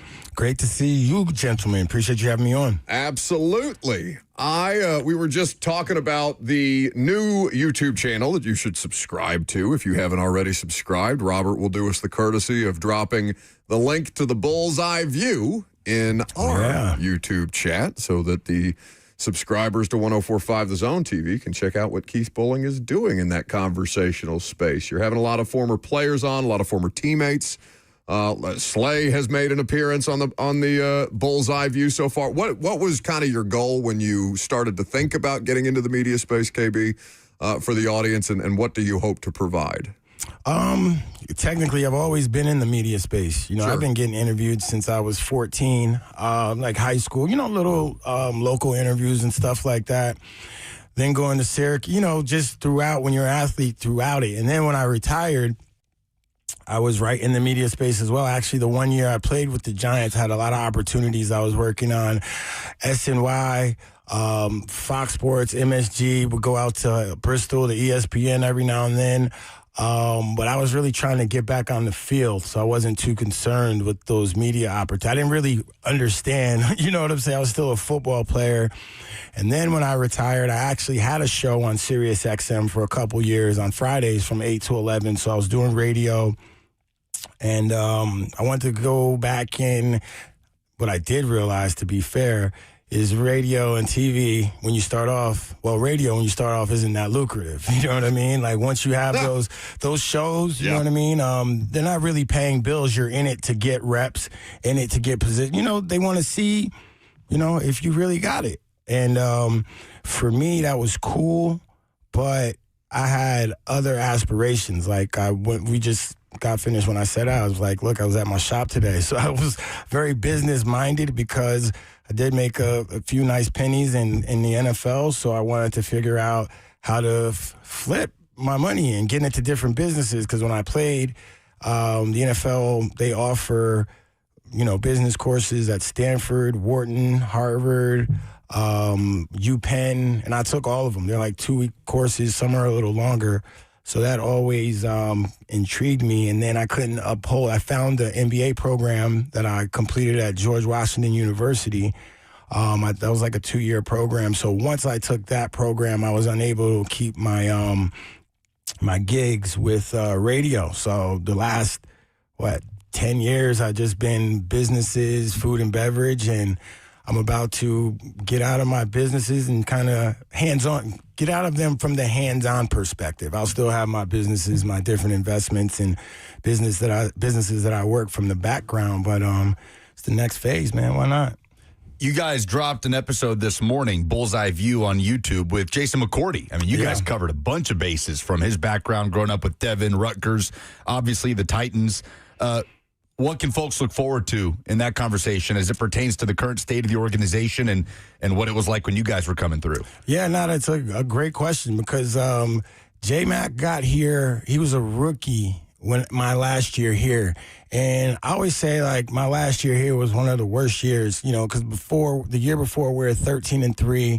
We started off 0-6, and then I believe we ripped off 7 out of our last 8, which was like, it was a great season as a whole, as it looked back, but for me personally, you know what I'm saying? So J-Mac got here, we're from the same hometown, and he talks about, the experience growing up in our hometown and me being like a local legend there and him knowing, following my footsteps pretty much.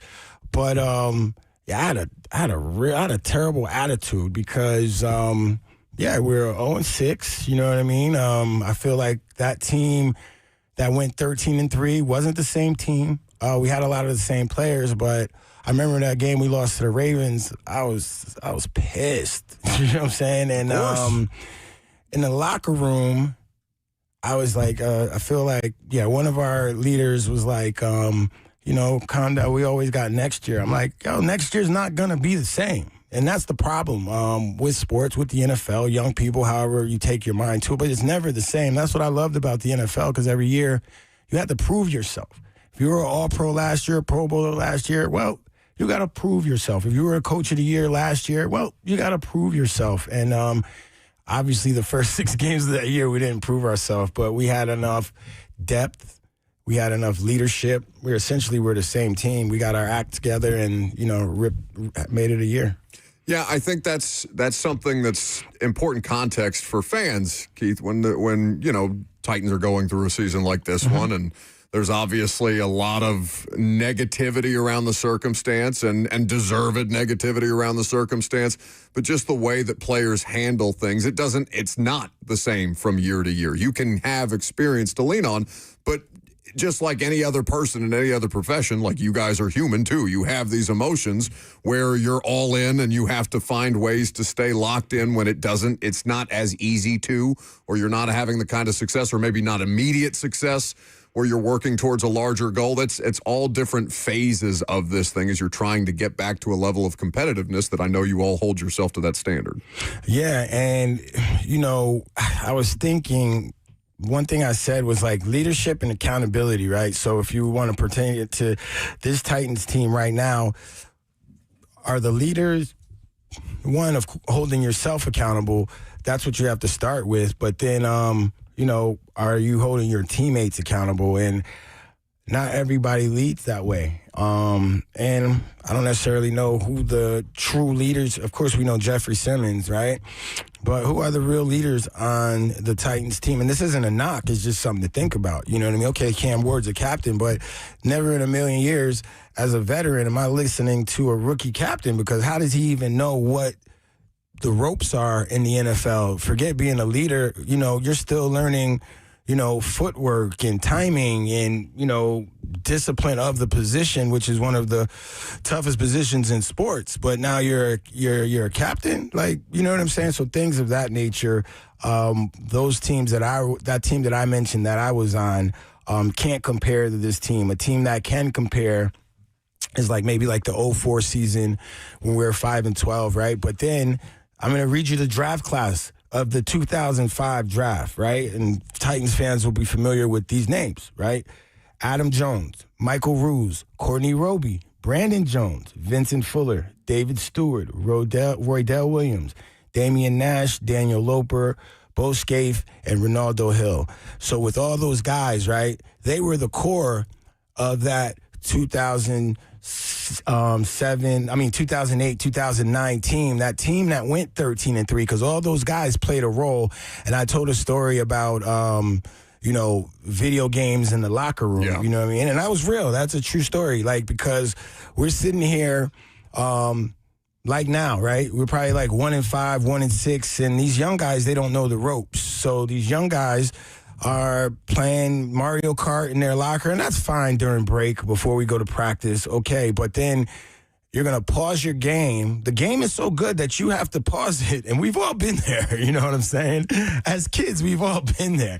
You got to go eat, so I'm going to pause my game so I could, so you pause your game because it's so good, but we're going to actual football practice, and we suck as a football team, and you're not the reason because you're not asked to play right now, so you don't know what to do. You're running scout team, blah, blah, blah, but you are part of the reason because the attention to detail isn't there. You guys are more concerned with a video game that has nothing to do with what we're doing on Sundays or even what the coaches told you in special teams meetings or your offensive meetings.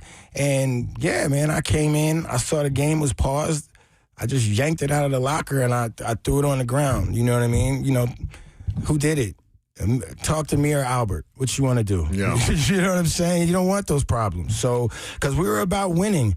And I was here when, Blaine was here, Marcus Robinson, Eddie George, Steve McNair, Frank. I saw how those guys did it. And there was a time we weren't playing well. We finished 7-9 that year. And Eddie Robinson took what you heard Baltimore did, the pool sticks, the ping pong. You don't deserve those things if you're not playing well. You don't deserve luxuries if you're not playing well. I think that, to your point about veterans and this being professional, this is a job. Yeah. It's not a Fortune 500 company. It's no longer a game in the traditional sense, right? So don't treat it as such. You have to come with that level of preparedness, with that level of intensity each and every day. And I think to your point about a rookie having a leadership role or being, pushed into a leadership role. Cam Ward, and maybe he can rip the video game system out of the wall and smash it on the ground, but like it doesn't hit as hard as somebody like you who's done it, who's seen it, who's played in high-level games, who knows what it is to aspire to championships in that way and to set the tone for the rest of the young guys who's like, oh bleep, like this is real. And to be fair to those guys eventually played a role in what we were doing. They eventually understood, okay, I'm only on the scout team. I'm only giving a look, but in order to get on field, all right, I show out on the scout team, and then, okay, now I'm on special teams, and then, okay, now I'm getting reps. You understand what I'm saying? So they keep talking about Restrepo and the thing. Why isn't he going out there? What is he doing in practice? Is he really busting his ass? I'm not saying he is or he isn't, but there's a way to get people's attention out there. Like, I played with the Giants my last year. Victor Cruz, an undrafted free agent from UMass. Like, he was balling in camp. He didn't play his rookie year. Coach Coughlin put him on IR, said he pulled his hamstring before the waiver wires hit. But he got the message, you understand? So it's guys like that are here for business, that are not just here because they're on the team and the experience of the NFL. The classic Tom Coughlin move. All-time celebration in NFL history, Victor Cruz. Absolutely. Salsa. Keith Bulock here with us. Bullseye, the Bullseye View is where you can check it out. You can subscribe to the YouTube channel now at Bullseye View TV on YouTube if you want to search it. We have pinned it in our chat. In the F&M Bank chat. Appreciate you. So who are you seeing that from right now? Kind of those foundational pieces that we assume, KB, the foundation will be built around moving forward, but I think Titans fans assumed that about Jarvis Brownlee too. So as the trade deadline approaches, there's kind of this tinge of, okay, who are those young foundational pieces going to be? Are they still going to be here a week from now? But is there anybody that sticks out to you that you watch on a game-to-game basis and say, during this rebuild, at the early onset of it, that is somebody that they can continue to build around that's showing those signs that you're talking about, understanding you're not there at practice every day, but just from what you're seeing on game? Yeah, I mean, obviously, Jeffrey Simmons, he's the cornerstone right now. You know what? Ironically, number 53. I was going to ask you about Cedric Gray. No, that's not Cedric Gray. That's Mousy. Ward? 33. Oh, you're right. Jihad Ward is 53. Yeah, Cedric Gray switched from 53 to 33. 51 right? to 33. 51 to 33. Thank you. Well, 50. Jihad Ward. Yeah. He's active right now. Yeah, he's a good definitely player. Active. Obviously, the two corners that they traded, they were more active than the one they paid $72 million for. So, when it comes to that side of the ball, when I look in my cupboard, I see peanut butter and jelly. You know what I'm saying? You go to the other side of the ball. Obviously, you have Cam. You have the O-line. You just have to bank that they're going to get better because you're building through your O-line. And, the rookies. And then, look, Tajay Spears looks healthy, looks good when he's out there. Pollard is giving you everything that he has. He's giving you everything that he has. And then the rookies, whoever's stepping up week to week, making plays. Chimera DK, he's stepping up, making plays. But, yeah, ain't no way in hell he's supposed to be in the position. He's like, what? Titans don't have a number one wide receiver for Cam Ward. You know what? Look, I'm going to tell you. Here's number one wide receivers. Jackson Smith and Jibba. Chase Pickens, Puka Nacua. Amon St. Brown, like that's number one, that's elite number one wide receiver talent. You know what I'm saying? So obviously you have other guys that are, but the Titans don't have that. So next man up is next man up. You gotta keep eating peanut butter and jelly till you can get, the ingredients you have to make that cheesesteak. You know what I mean? We sent our cheesesteak to Philly. Let me stop. No, there's plenty of PTSD around here. Oh, my God. Anyway, with that being said, though, like, you as a former player, you have been on different kinds of teams, right? Teams that have had success, teams that have struggled, teams that they are looking to strip down for parts and things like that. How do players in a locker room handle organizations and the way that they kind of view the state of the team? Right now, Titans fans are upset because Jarvis Brownlee got traded. right? And maybe it makes sense to trade Roger McCreary because he's not a part of your long-term future and you don't want to pay a nickel corner what a nickel corner costs in today's game.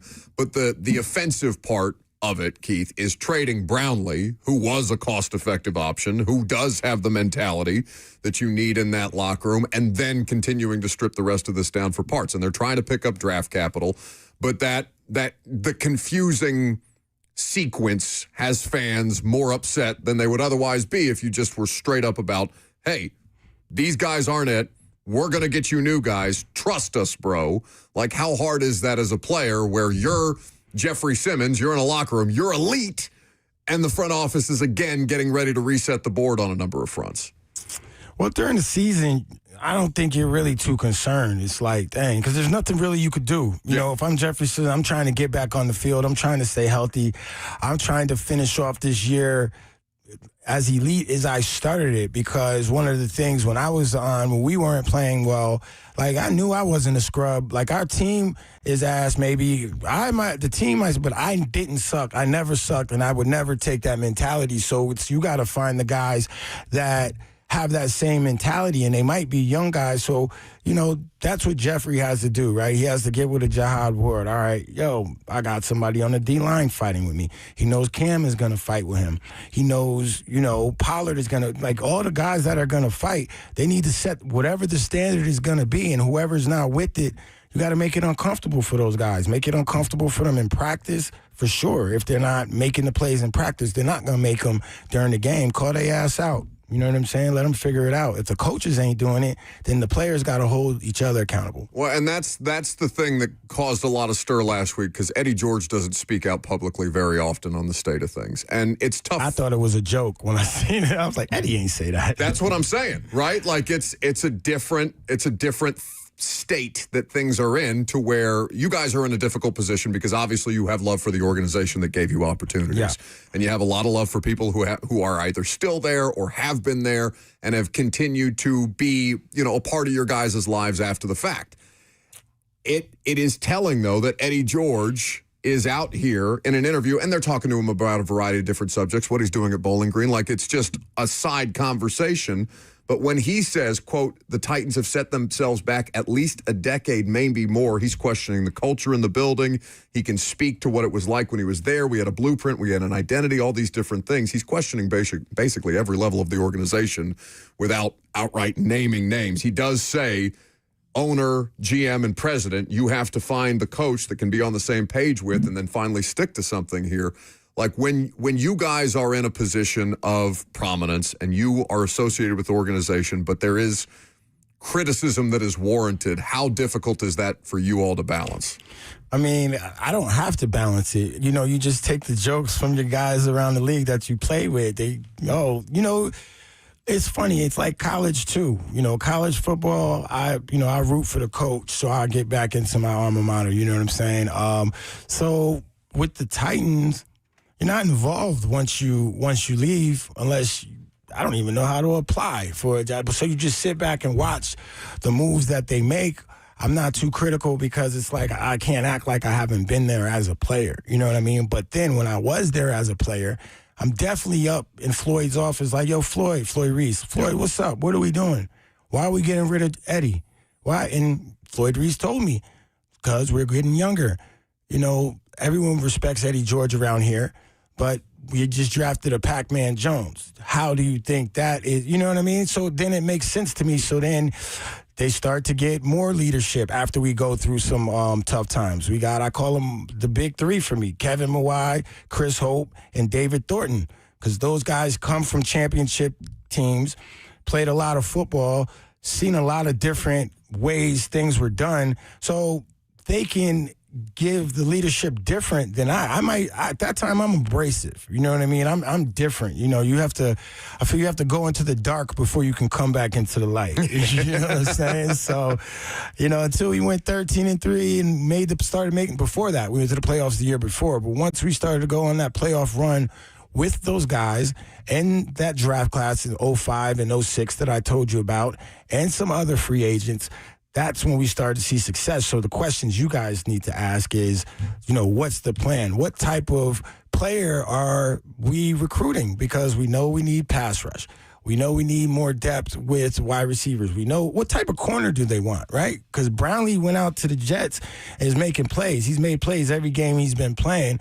Roger McCreary, he just had a sack last week. So for me, not even being funny, like, you don't even know what style of defensive back they want. And when you hear, yeah, it's just confusing. But to what you asked, they just have to have a plan and stick with it. Like, what is their scouting department looking at? Keith Bulock in studio with us. You can check out the Bullseye View on YouTube. Subscribe to the channel. Like we mentioned, it is pinned to the top of our YouTube chat. KB, thanks for stopping by, buddy. Yeah, no, thanks for having me. Appreciate the plugs. Bulock, absolutely. Love you, KB. I knew he was back there. He's hiding in the dark. You see, he didn't reciprocate. I'm Buck Reisig. It's 104.5 The Zone.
Last call for phone calls if you got them.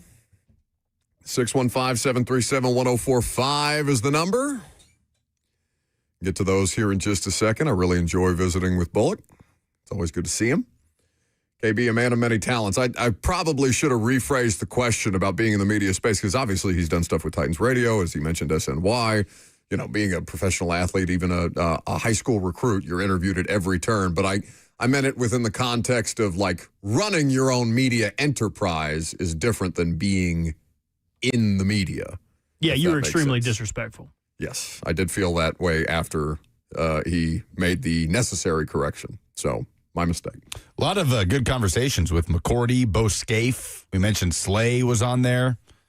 Plenty of Titan stories for fans trying to reminisce a little bit. If you can't enjoy the present, you might as well sink into the past a little bit and numb yourself through the rest of this football season because that's what it's going to be. Cameron is calling us from Kentucky. What's up, guys? Yo. So I've got a couple things here. First, we keep talking about the contracts paid out. I'm like an hour and a half behind you. I'm having to listen on YouTube because I'm out of area at the moment. Okay. But so you were talking about Bill Callahan still getting paid. Did he not quit on his own? And if he did, do we still have to pay him his contract? No, Bill Callahan's situation, and forgive me if I didn't clarify, Bill Callahan resigned. He wasn't fired. So that is a different circumstance, yes. So does he still get his contract if he resigns on his own? They have to come to an agreement on essentially the terms of his severance. That hasn't been made public, but fair to assume that they were working through the progress of that as soon as they informed the rest of the coaching staff that they were going to fire his son. He doesn't fall under the buyouts for the staff that is still in place that you assume will be let go with the new coaching staff coming in. It's a different circumstance. Which even that in and of itself, as we talked about earlier, I think is a big nothing burger. Okay, all right. Thank you for the call. Why'd you fade him? I thought he was done. Yeah. Oh, okay. Like, how much money is Amy Adams-Strunk really going to lose when those coaches get new jobs and it offsets the buyouts? You don't know exactly the timeline of when those coaches might get. Like, Denard Wilson is going to be employed by another NFL organization if he's not here. Will Nick Holtz be? Sure. I mean, like, one or two absolutely will downgrade roles, but, like, it's not like Tyke Tolbert's never going to work again in the NFL. Tyke Tolbert has been in the NFL for 100 years at this point in time. Like, somebody will want Tyke Tolbert. So they are very specific situations. And, again, the thing that is different about assessing that versus like salary cap conversations is the terms of the coaching contracts are never made public. They don't have to, Spotrac does not have access to these things. So it's not like balancing your budget the way that we all can play a little bit of armchair GM with free agent signings and things like that, like understanding how much money needs to be put aside for the rookie pool. Like, you don't know what Tyke Tolbert's making. You know that Bill Callahan makes more than your average offensive line coach.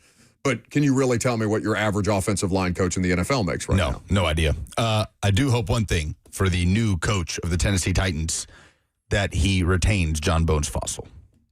Well, I think in my experience with Malarkey's staff getting fired and then Vrabel's staff getting fired, management has guys under contract who they will give the next coaching staff the option to retain. Oh, yeah, for sure. But that is one coach that you would love to see stick around. If you had to strongly recommend as an organization, hey, we would really appreciate you give this guy, if you were considering your own special teams coach, we would really think that this guy would give you the best option to succeed as you come in here. I'm sure any experienced coach worth his salt would say, yeah, I'll keep Bones Fossil instead of hiring Colt Anderson because that guy played special teams at one point. Surely he'll be a good coach. He was not. Polls?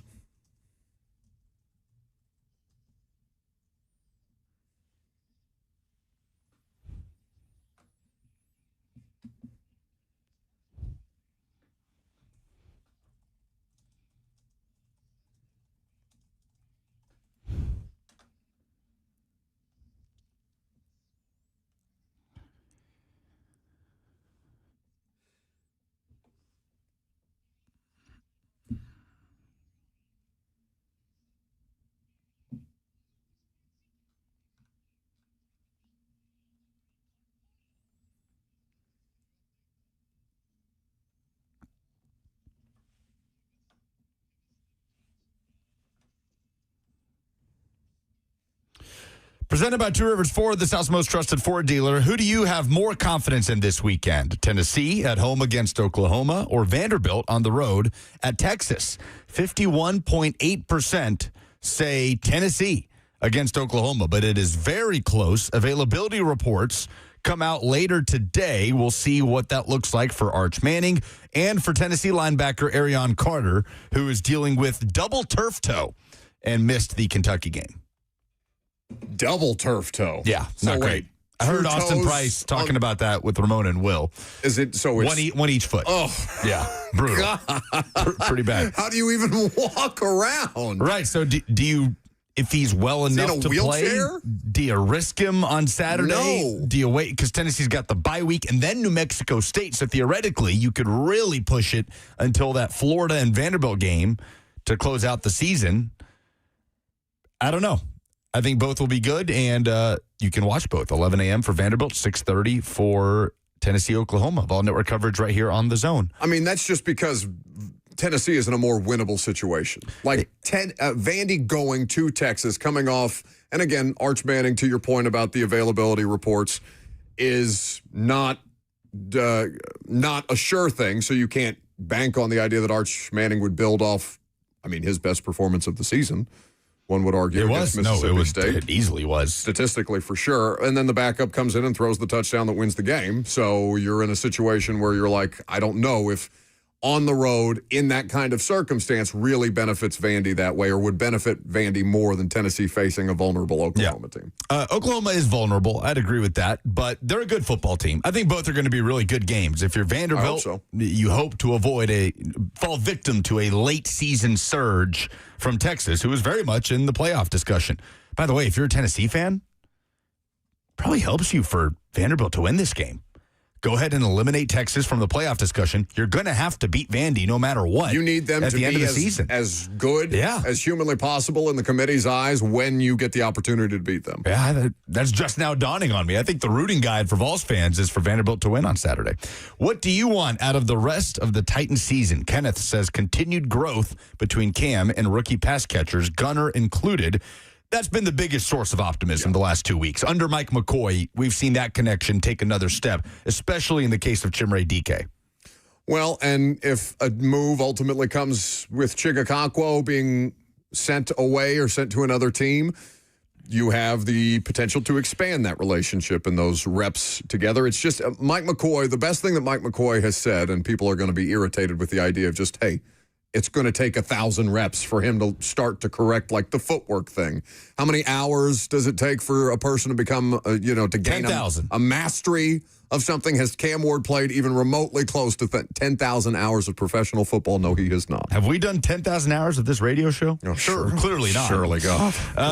Cole says 2 or 3 holy Shiano they won games, to use a 3HL term, development of rookies, and let's get to the offseason. That's what he wants the rest of the way. Those latter two are infinitely more likely than the former. Those are the polls. Very good.